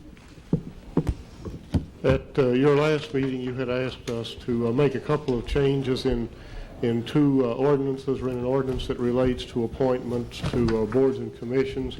Item number 19 related specifically to the requirement or current provision that if there were 3 absences of a board member during a year, that had to be reported to the council for possible removal of the person, and this clarifies that those would need to be 3 consecutive absences.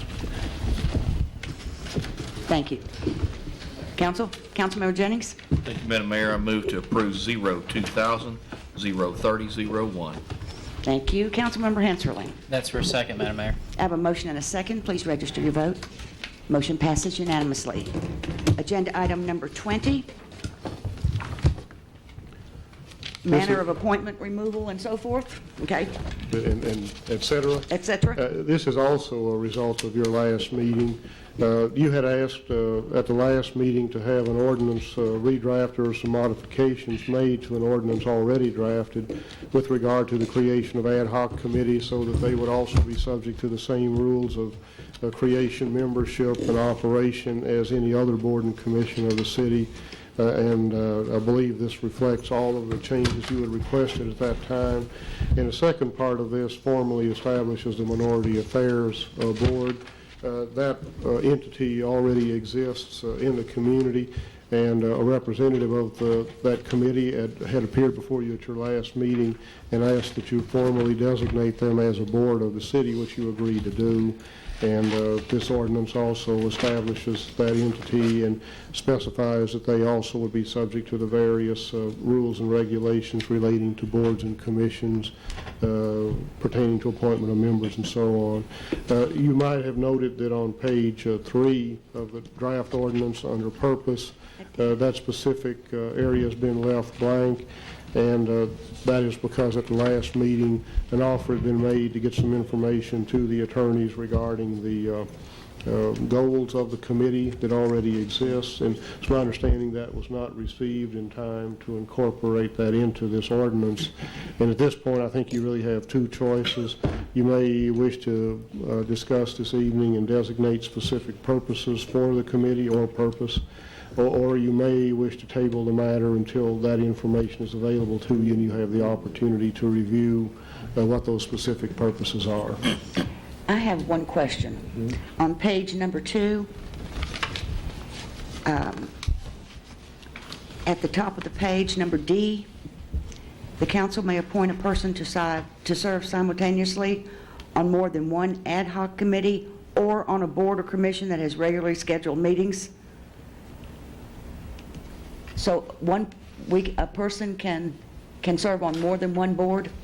Not necessarily one board. The ad hoc committees would be temporary in nature and might meet once or twice or 20 times, but they could serve on an ad hoc committee and one board or commission, or on more than one ad hoc committee, but the way this is written, they could not serve on more than one permanent board or commission. Well, I found that. But certainly it can be changed. No, I just found it confusing. Did anybody else, or is it just me? I think it would help just to put a comma after committee, wouldn't it, to clarify? Yeah, maybe. Let's see. Committee.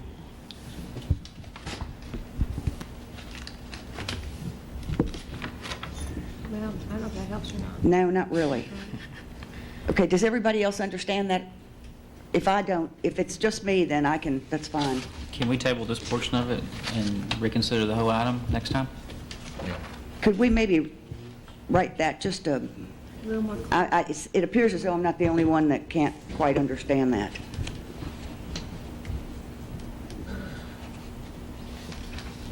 Okay. Councilmember Williams? Yes, ma'am. With all due respect on these ad hoc committees, it's stating there that they can serve on one ad hoc committee and also on another board, or they can serve on a board in a one that doesn't meet on a regular basis. I think it's the way the ordinance reads now. By allowing them to serve on more than one ad hoc committee, and I can't foresee where that would come into play a lot, but I'd have concerns on that because you could have two people serving, or one person serving on two ad hoc committees, and it could be a conflict with the meetings, and I'd like to see more people involved and get more input from the community, and possibly like limit to, if you're on one ad hoc committee right now, you stay on that till it's complete or resign and go to another one. All right, And you're that way- saying one ad hoc committee at a time? Right. All right, but you don't have a problem if they serve on one ad hoc committee and a board? They can serve on the P&Z and serve on the Charter Commission review, Right. Charter review like that. Right. But I would like to, on the ad hocs, limit them one at a time, due to the time that it would take to attend these meetings and having conflicts, and that would do away with some of that. Well, I can't come that night because I've got this other meeting. Plus, Right. it'd give the opportunity for additional citizens Right. to get input. Well, if we just send it back to have that one paragraph clarified, can we include that as part of our motion and go ahead with the motion? Do you want to put that in the form of a motion? Oh, I'm sorry, Gene, I didn't see your light. So we're not going to table, we're going to go ahead and nail this down? Is that what Well, we'll do? Mr. Eisen says we can just have this one paragraph rewritten. One other question. I was at a comma and a but when I was. I was hoping that wasn't so. There was one comma and one but. We did not receive the material from the people on this committee that we're forming. One thing I'd like to see when we do this is have sort of maybe a deadline for when the appointments will be made. And I'd also like to have that material that we were supposed to have. What kind of material were we supposed to get? Weren't we supposed to get something as far as Mr. Eisen? I saw it, but I didn't know what it was. As I understand it, there are a group of goals that the Minority Affairs Committee has adopted, and the council had indicated at the last meeting that you would like to look at those as a possible purpose to be written into the ordinance. And at this point, that area's been left blank because that has not been received. So again, and this is all one ordinance, even though they're different subjects, the ad hoc committees and the minority affairs. So you may want to, you could either table the Division 6 of it, which relates to those goals and purposes, and pass the other section with that clarification on first reading, or if you like, you could table the whole matter and have the rewrite of Section D of Section 2-52 available at the next meeting. It's just whatever you'd like to do. It's up to council, but I would just I would be in favor of just tabling the whole thing. If they're not, it's been 2 weeks, if they can't get that information to us, that doesn't make me feel very good about that. Well, one other thing, Madam Mayor, on that same token, we won't know what their goals are or what their priorities will be. We really won't know that until we point the people on there. Well, that's what we said, we'd probably leave it for them to Yeah. decide. And I know we hate workshops, but I think at that time we might have a workshop with the council and that group to set some goals together. Councilmember Patino? Yes, Mr. Eisen, I understood you say that they did not get that information in time, or they just didn't furnish it at all? It's my understanding that the law firm hasn't received it. Have you received anything, Helen? Not received the information at all. Okay. Okay, well, I'll get on that and see what the problem is, but I'm also in favor of getting all the members appointed to this boards and let them kind of have a workshop and come up with new goals and new, and then we'll adopt whatever they come up with. Okay. Give an opportunity for the new members to come up with whatever they want to pursue. I agree. Councilmember Averett? Do we need a motion to table this? No. Okay. Councilmember Markham? Mayor, I was just going to say that I was in favor of tabling this item until it needs to be put back on the agenda. Well, there's modifications. Okay, yes. The modification about getting the board appointed, the minority, and then let them decide. Right. I'll second that. Councilmember Hensley? There was one item that we talked about outside of tonight's discussion at the last meeting when this came up, and that was having some verbiage in here talking about the council's involvement in these ad hoc committees. And I think there was a number of council members who spoke up and talked about maybe adding something to this, stating somewhere along the lines that, because usually these ad hoc committees are special committees to do special things, and in the past, typically the mayor has just showed up for the first meeting and thanked them and got them off to a good start, and usually council members, that's pretty much how it's been. There hasn't been a council presence at the meeting, so I'd like to add something, maybe in item D under section 2.54, something along those lines, and also put in there if this ad hoc committee would like to request a joint meeting with the council, we'd have some verbiage in there to cover that as well. So I'd be curious what the council thinks about that. I don't have any problem with it, I don't believe. Okay. Anyone? Because the question is, did legal counsel even understand what the comment that made? Does council understand what Councilmember Hensley is Repeat one more proposing? time, We're going to make that a closed meeting to the council members or a closed meeting to the public or what? It can't be to the public. Well, close to the council, isn't that what you're, Yeah. Repeat, Is the council repeat the what you public? said, Gene. Yeah, we can't do that. You just agree you're not going to, but the general public you can't exclude. Public meeting, you can't exclude anybody. No. Yeah, I know, they're applicable, open meetings is applicable to any meeting we have, irregardless. But we had talked about the last meeting that would probably be, it would appear good, and it would be maybe the right thing to do in terms of not having a presence at those meetings. Have the mayor go and get them started and encourage them, that sort of thing. But beyond that point, there wouldn't really be a council presence at those meetings, except unless they wanted to have a joint meeting, we have a workshop or something along those lines. I did not understand your comments. I don't agree with that, but I'm sorry, I did not understand what you said. Okay. Councilmember Williams? I know what Gene's getting at, and a lot of times on these different boards and commissions we have, if a council member's there, just their presence may have some sort of bearing on the meeting going on or something like that. I, like Councilmember Hurley said down, I don't think you can exclude the public from that, and I think being a member of this council, we haven't given up our right to be a member of the public, but we may put some verbiage in there that if we did go, that we wouldn't have any input on it or any sort of I guess any verbiage at all. If you wanted to go to observe it, you could observe it, but just be there as an observing party only. And I'll throw that to the council, see what they think. Well, the only problem with that is I was at one of those meetings, and they want to ask you questions. And so then the only thing you can do is just tell them that you're not open to being a part of the discussion. Right. Or you answer their questions. You don't have but two choices. Councilmember Averett? We are tabling this, right? Item number 20? We're tabling it, but we're trying to get the final verbiage correct so that we don't have to table it again next time. Okay. Thank you. Okay, we need some direction, council, for our attorney. The only thing, excuse me, Mayor, I've got... That's okay, go ahead.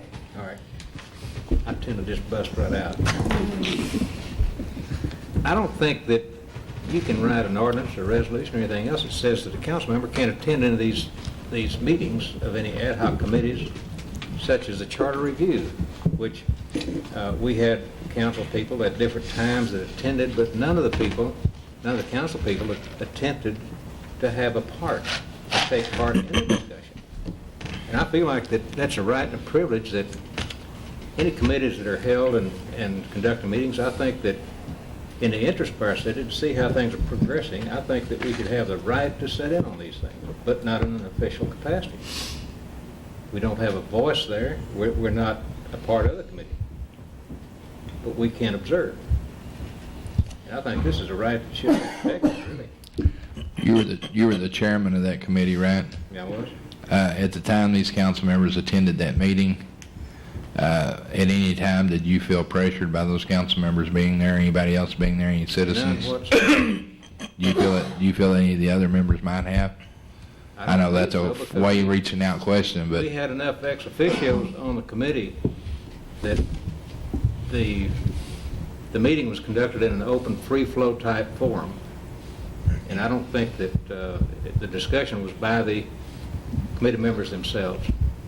And I don't think that it influenced the committee by the council being there.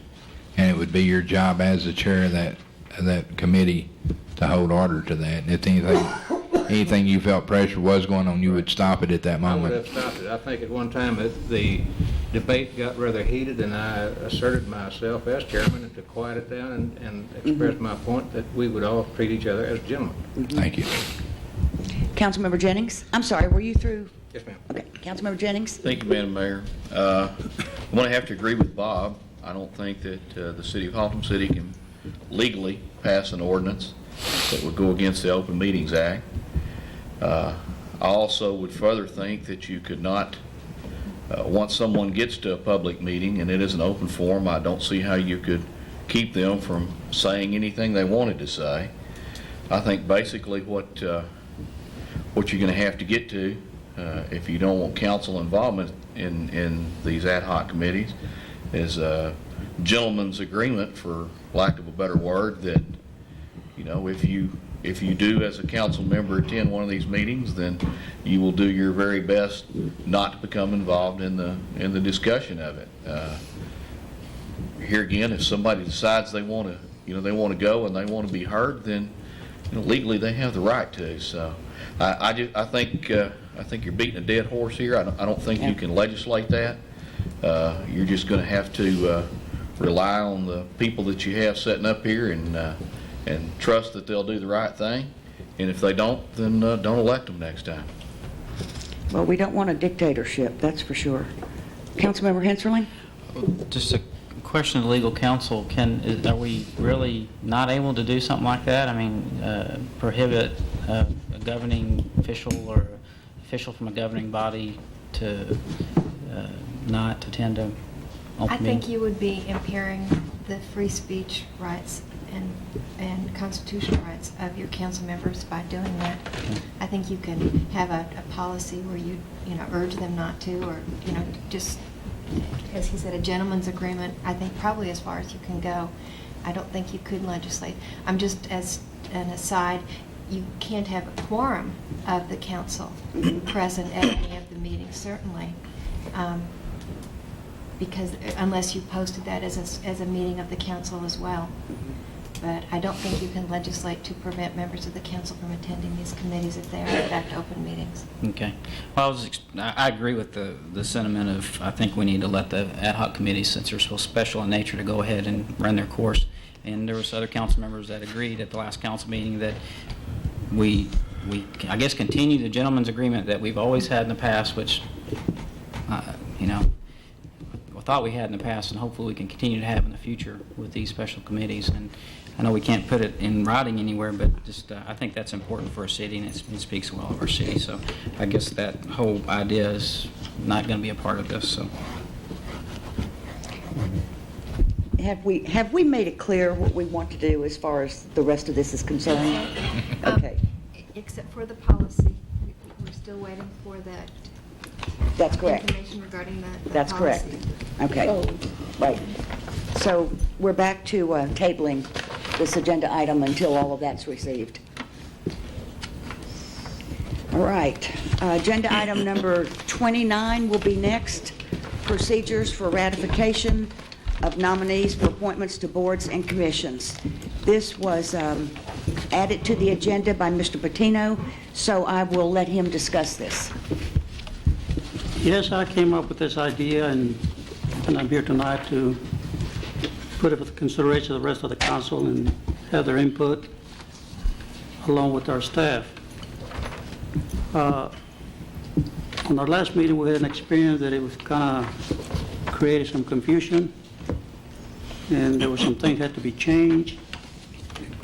And in the past, I have not seen anything really formal to appoint, to nominate anybody. I mean, sometimes we as council members, we learn about a nominee right at the last minute. And it is my belief that we implement a procedure where it will give every council member an opportunity to kind of go over the application. We already have an application that have been submitted by different people, citizens. But I would like to see this application be part of the council's packet so that council member can be able to look at it, and like I said, study it and be able to come up with a better ratification when it comes to ratify it. So it doesn't come as a surprise. And I think that every nominee should put in there, and I think they're already doing it on that application, their name and, of course, a summary of what their qualifications are to be able to serve under that board or commission. And I think that this will give an opportunity in the pre-council for the rest of the council to kind of maybe talk or have a little input from the nominator as to why he or she thinks that that particular nominee is qualified for that particular board or commission. And so all this information about the nominees should be part of the council agenda on boards and commissions. And also for every nominee to be ratified separately, or unless it's agreed upon in pre-council by the rest of the council members, that all nominees, because sometimes there might be as many as half a dozen or more. And surely for the sake of speeding up our meetings here, we don't want to go and ratify every 6 of them separately, but I think that it should be discussed in the pre-council and agree whether to ratify individually or as a package. So at this time, this is what I got to say. So now, this is for the consideration of all the council and some input from the staff, from our manager, our mayor. Thank you. Councilmember Jennings? Thank you, Madam Mayor. I agree with some of the ideas you got here, John, and then there's a couple of them that I'd have a couple of questions on. What it looks like to me, what this might cause is it would cause the slowing of that appointment process. In other words, what you would have to do is you would have to get with the city secretary and say, I'm planning on nominating so-and-so for this particular board or commission, and then the city secretary would have to pull that person's application and make sure that it was in the council packet for the next meeting. And I personally don't have a problem with that if we're just talking about, holding up a nomination one council session, but you're talking 2 weeks at that. I think along with that, we're going to have to be certain that everyone that we intend on nominating for board or commission is going to have to fill out the required city form, an application to be a member of a board or commission. And some people have some that have been on file for years. We need to determine if we're going to take the one they have on file, if they're going to be required to fill out a new one every year. And either way the council goes on that, I don't have a problem with it. As far as every nominee being voted on separately, I don't have a problem with that until you come up with a situation like we had this evening where we ran a little over in pre-council. I think there needs to be an understanding that if it gets to the point to where we're not going to get a chance to talk about the nominees to these boards or commissions in pre-council, then it needs to be a standing rule that you will vote on each of them separately at that time. Because there are going to be times when we get tied up in there and we're not going to be able to do this. Like tonight. Like tonight, right. As far as, name and summary of the nominees' qualifications, that's going to cause a council member to have to sit down and write a little biography or synopsis of why they think that person is suited to that job. I, for one, have a little problem with that. I feel like as elected officials, we should have the information and we should know if that person is the person we want for that particular position. And I don't really see how that would have to be written. I think that could be done in pre-council. I'm appointing this person for this position, and they've served in the past in other positions or whatever. I don't really see how that would need to be made part of the package that's handed out. Here again, you run across a problem where, let's say you don't get it done in pre-council, and you come out here and you've got 15 people. We're going to be sitting here giving out 15 biographies, and I don't have a problem with that either, but we're trying to keep our meetings as short as possible and do the business as quickly as we can. And right after the election time, there would be a whole lot of those, and those are some things that we need to think about. And I don't have all the answers. I do have all the questions right now, it looks like, but I'd be receptive to what some of the other council members have to say on that. Can I just have a... Yes. I certainly agree on that, Councilman Jennings. This is why that I'm receptive to any suggestion from the rest of the council. However, there's only one thing that I don't quite agree with you is the fact that if it takes time to nominate some of these members to boards and commission, I think that it's worth the time, because all boards and commission play a major role in the operation of our city. They do have a lot of impact. Like, for instance, the CBA, there's only 5 members in there, which in effect, they only represent the wishes of 5 council members. They're not 7. And any decision that the CBA is going to make, it can create a big impact on the future of our city. So I think the time that it's going to take to ratify a nominee, I think is worth it. Well, I agree with John, and I just brought it up for the point that this is something we need to think about. It will take some time, but I do agree with you. It's important, or we wouldn't do it in the first place. So I don't have a problem with that. Councilmember Markham. Thank you, Madam Mayor. Just a few thoughts. I think what Councilmember Patino has come up with is a lot of areas are good, and I agree with Councilmember Jennings to some degree. I do think, as an elected official, the people put that elected official in place. And I would think that elected official would have the mentality to appoint someone to a board that would do a good job.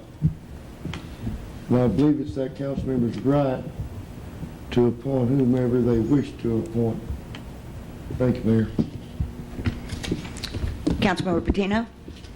Well, I certainly agree with you, Councilman Markham. I think that every council member as an official and as an elected official should have the mentality to nominate the best person for the job. However, I think that every council member has the mentality, but I don't know whether they have the same interest.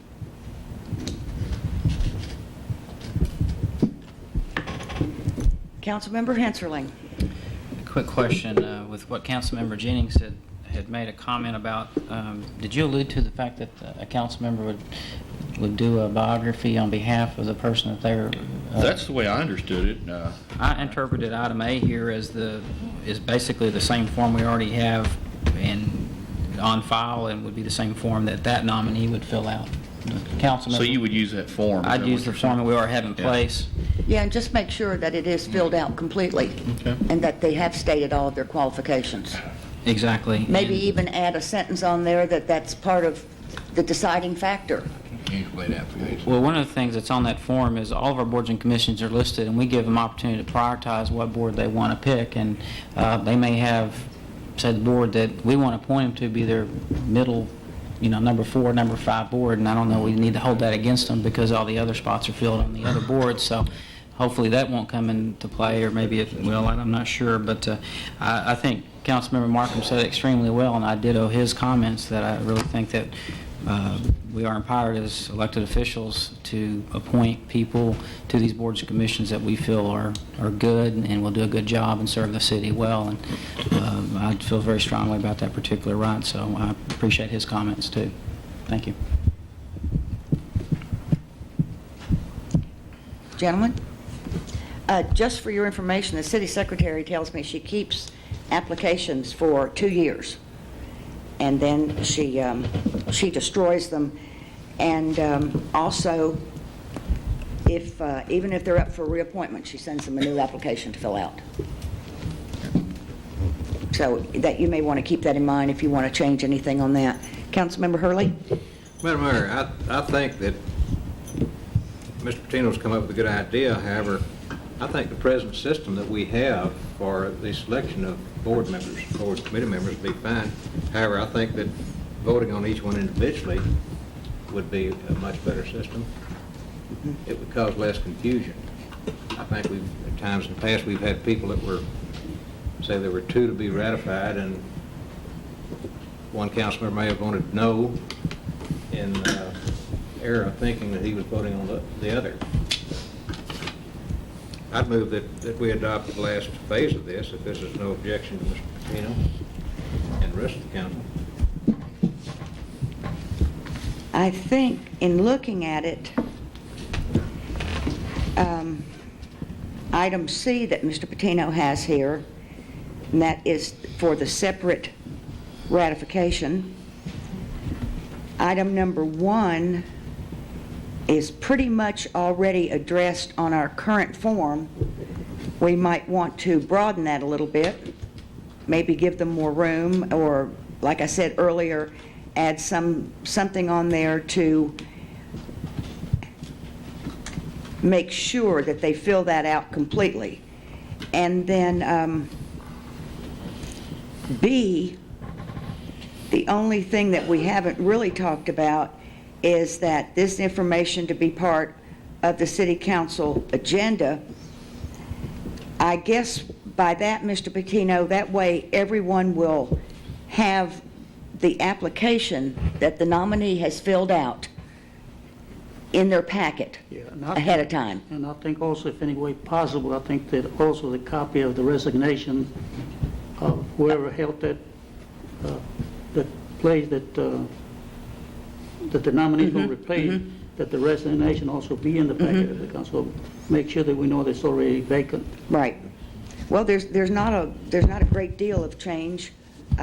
Make sure that we get the information in our packet and then vote on them separately. That's pretty much what I see. As far as updating the form, we can always look at that another time. Well, we don't even have to do that as a council. Councilmember Averett? Bound for a second, Mr. Councilmember Hurley's motion. I'm sorry, Councilmember Hurley, had you made a motion? I'm glad somebody heard it. Conditional one, really. Okay. Well, I have. Started out not to make it, but I think I wound up. Was it pretty much like that whole business I just went through? Yeah, basically everything stays the same as it is now. Our procedure that we've got, and it's included in the package that comes out. The only change that I think we ought to recognize would be that each appointment be ratified individually by the council. I can see where after election time this could be quite a job, but to avoid confusion, if there's no objection to council, I'd move that we adopt that. All right, and I have a second. Did you have discussion, Councilmember Williams? Briefly, Sure. one thing that you might put on the very bottom of that is applications not filled out in their entirety will not be considered. That is, it's on there. And I have a question for I guess the attorney or the city manager. Backing up a little bit, we were talking about the zoning board of adjustment a while ago. They have 5 voting members when they have their meeting, is that right? And it's always the same 5 council members that fill those positions, and so that means 2 council members don't have a voice on it. They put someone on, all they have is an alternate. Is this a state law, or? The method of appointment isn't a state law, and I'll... If you want to answer it, that's fine, but no, the method of appointment that Haltom City chooses to follow is not state law. Many councils will just appoint board members as a whole. Some council, so it's not state law that individual places nominate a member and then it's ratified by the body. What about the number? The number is established by state law for zoning It's board of 5. adjustments, yes. Well, what I'm getting at is if you have 5 board members that are appointed by the council, that means two places will never appoint a member. They'll always appoint so I guess when you're going to run for city council, if you want to be sure you have a member on that board, you run for one of those places. Told you I'd be brief. Councilmember Markham? Thank you, Madam Mayor. Just to make sure that I understand, the only thing we're changing is every nominee to be voted on separately. Am I understanding that correctly? Plus, the information, the form that the nominee fills out will be in our packet when we receive it, and to be ratified the following council meeting. Like, we get our packets on Wednesday evening, then we have from Wednesday until Monday to look that over, and then we ratify it that Monday. And that's the only changes, correct? Do we want to include the resignation, the copy of the resignation? Well, and the resignation, yes, if it involves a resignation. Is that okay, Mr. Markham? Yes, ma'am. Thank you, ma'am. Okay. All right, I have a motion and a second. Please register your vote. Motion passes unanimously. Now, we'll go back to agenda item number 26. To ratify resignations. You'll notice by the insertion from the mayor's hotline calls, I did call and speak with Mr. Moody, and he does have to resign from the Fire Services Board due to a conflict. So if you would, let's see. And then we also have the resignation of Bob Watkins from ZBA. Do you wish to vote on these separately, ratify these separately? Councilmember Jennings? I think we should. All right. Let's have a vote to ratify the resignation of Mr. Wayne Moody from Fire Services Board. Ratification passes. And ratification of Bob Watkins from the Zoning Board of Adjustment. And that passes as well. Thank you. Agenda item number 27 is for appointments and reappointments. Councilmember Jennings. Thank you, Madam Mayor. I would like to appoint Joe Bentley of 4928 Colonial Park to the Park Board, replacing Bill Louthan, who has resigned and turned in a letter previously. Yes, and we are in receipt of Mr. Louthan's resignation letter. So let's ratify the appointment of Joe Bentley to Parks and Rec. And that ratification passes. Welcome, Mr. Bentley. Any other appointments? Councilmember Henserling. I have an appointment, Madam Mayor, for the Zoning Board of Adjustment for Place 2. I'd like to nominate Mr. Gary Sanders, and his information is on file with the City Secretary. We have a nomination of Gary Sanders for the Zoning Board of Adjustment. Please ratify by your vote. To Councilmember Williams. Oh, you're up there. And motion fails. ratification fails, I'm sorry. Councilmember Jennings, Henserling, and Dewey ratifying, and Councilmembers William, Patino, Averett, and Hurley declining. Madam Mayor, I have a question. Is it okay to ask a question? Councilmember Henserling? Just a question about the denial of my appointment at the last council meeting. When we initially ratified this particular person, it was a 6-1 vote to ratify that person. I'm just curious what's changed, and can I get some feedback from the council members as far as why we've changed our mind on this particular vote? And you want to do this in open forum? Could we? Absolutely. Councilmember Patino? Yes, in response to that, this is why that I decided to put this item on the agenda about the procedures, because in my case, and maybe I'm not as intelligent as some other council members, but I kind of got a confusion when we ratified. I thought it was with doing it separately, and as it turned out, it was in a package.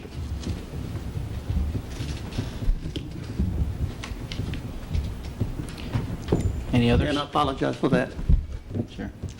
Councilmember Markham? Thank you, Madam Mayor. I think a lot of times, a lot of personalities get involved in different political situations. And it's everybody's right here to do what they deem and think is necessary to do. But as an elected official of this city, I believe it is my right and my total and full right to be able to appoint whomever I please, any board that I choose to appoint a person to. I may not, just like Mr. Gary Sanders, I don't know the gentleman. I've seen him. I have nothing against him. I really don't know him. I may or may not even agree with him. But I think, as an elected official, I think Councilmember Henserling has the right to appoint that person to a board. Thank you, Mayor. You're welcome. Councilmember Jennings? Thank you, Madam Mayor. Briefly, I'd like to agree with what Dewey just said. I voted for approval of this item last time. The reasoning behind this being done again was because at the time of that vote, it was felt by several members of the council that we did not have the proper resignation on file. I certainly do not want to ratify someone to a position if there is someone still in that position, and I would stand by that decision. Briefly, I'd like to echo what Dewey just said. I do feel like council members have the right to appoint whomever they choose to boards and commissions. I understand the feeling some of our fellow council members have here. We're all elected to do what we feel like is best for the city of Haltom City. We're split on this 4-3. I'm not saying that my vote is correct, and I'm not saying that somebody else's vote is incorrect. That's not what I'm saying. I'm saying that we're charged by the public to sit here and vote our conscience. I feel like everybody's done that. And that's why we have a democratic society. But I will stick by my feeling that if I put someone on a board or commission, I would like for them to be ratified. And it's not I don't think personalities enter into it. I think it is the right of the council member to make the decision that he makes to put someone on that board or commission. And I don't believe that I'll ever change that stance. Councilmember Henserling? Well, my question, I guess council, this spot's going to remain open until I guess I would come up with a particular candidate that's acceptable to the majority of this council. Is that correct? What impact will that have on the proceedings for the Zoning Board of Adjustment meetings? That's for legal counsel. As long as there's a quorum, the board can continue to act. There's certain items under state law that require a supermajority, and that would be 4 out of the 5 voting. So that would be 4 out of the 5 of the total member of the board. So for those items, you would have to have essentially unanimous vote of the 4 members of that zoning board to approve, for example, a variance to your zoning ordinance or any other thing that would require a vote of 4. Okay. The other thing, too, is I guess I'm looking for some direction from the council. If it's this particular candidate, obviously it is. I don't know about what... I'm sorry, go ahead. Go right ahead. There are alternates, and I was just reminded there are alternates. As long as there are an alternate who can sit in there would be 5 members at the table there. So I'm sorry, I didn't mean to interrupt. That's fine. I didn't mean to interrupt you. I guess the other Could I thing... clarify, did she say that it takes 5, you have to have 5, isn't 4 a quorum on that? 4 is a quorum, that's right, but there's certain actions that the Zoning Board of Adjustment takes that require a supermajority, and so that would be 4 members. If you only have 4 members sitting on the board, you would need all 4 members of that board voting for the variance. Right. But if you have an alternate, then you would have 5 members sitting on the board. But even if you just had 4 members present, You could still... you could have a quorum, and if you voted and took a supermajority, those 4 members could still pass on the Absolutely. supermajority, if they all cast the vote in the same direction. Absolutely. It takes, if I may, Councilmember Hurley? it takes an affirmative vote Yes. of 4 of the board members to pass any variance before the board. That's true. With your 4 alternates that set in, you will always have 5 members on the board. That's true. I didn't know you had alternates. That's right. Let me address this to Mr. Ensarling. This is by no means, my vote is by no means against him. I support his right to appoint anybody he sees and chooses to appoint to a board or committee. But I feel like that I reserve the right to express my point of view on those people that I think are better representatives of this city in some of these positions. That's a personal thing, I suppose. It's high standards, maybe, but I feel like we need the best representatives we can get. And I don't want to go into the personalities of it because I don't know this man personally. I've watched him on several board meetings. I believe he's controversial, adversarial, and philosophically opposed to some of the progressive things that this council wants to do. So that's it in a nutshell. It's nothing personal between me and you. I'll defend your right to appoint anybody you want, but I'll still reserve my right to question the reputation or the qualifications of anyone serving and representing the city as a council member. And I can understand that. And I want to go back to when I pressed my light before, and I don't want to just act like I'm jumping in, but I wasn't finished with what I was talking about a while ago. You certainly have the right to not ratify an appointment if you don't feel like that's necessary.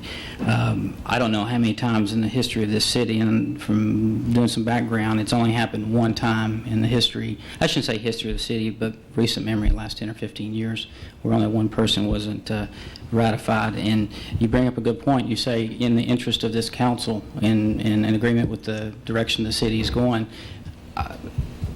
basically you're saying that you're going to only use a criteria that agrees with you versus what I think is good. I mean, we're a democracy here, and we need a mix of people to serve on these boards, and we don't need all to be lockstep with a certain philosophy, and that's why we have boards and commissions.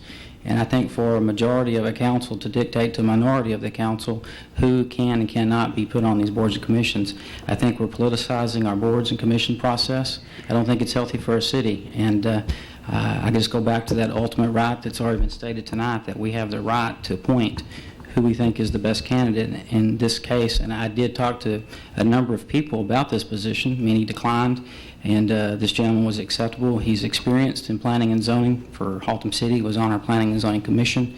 He's apolitical. He knows the issues. I think he's good, and so I don't understand the reason behind not approving him. So I want to give you all the time you need, Councilmember Henserling, to talk about this, but I hate to carry this too far.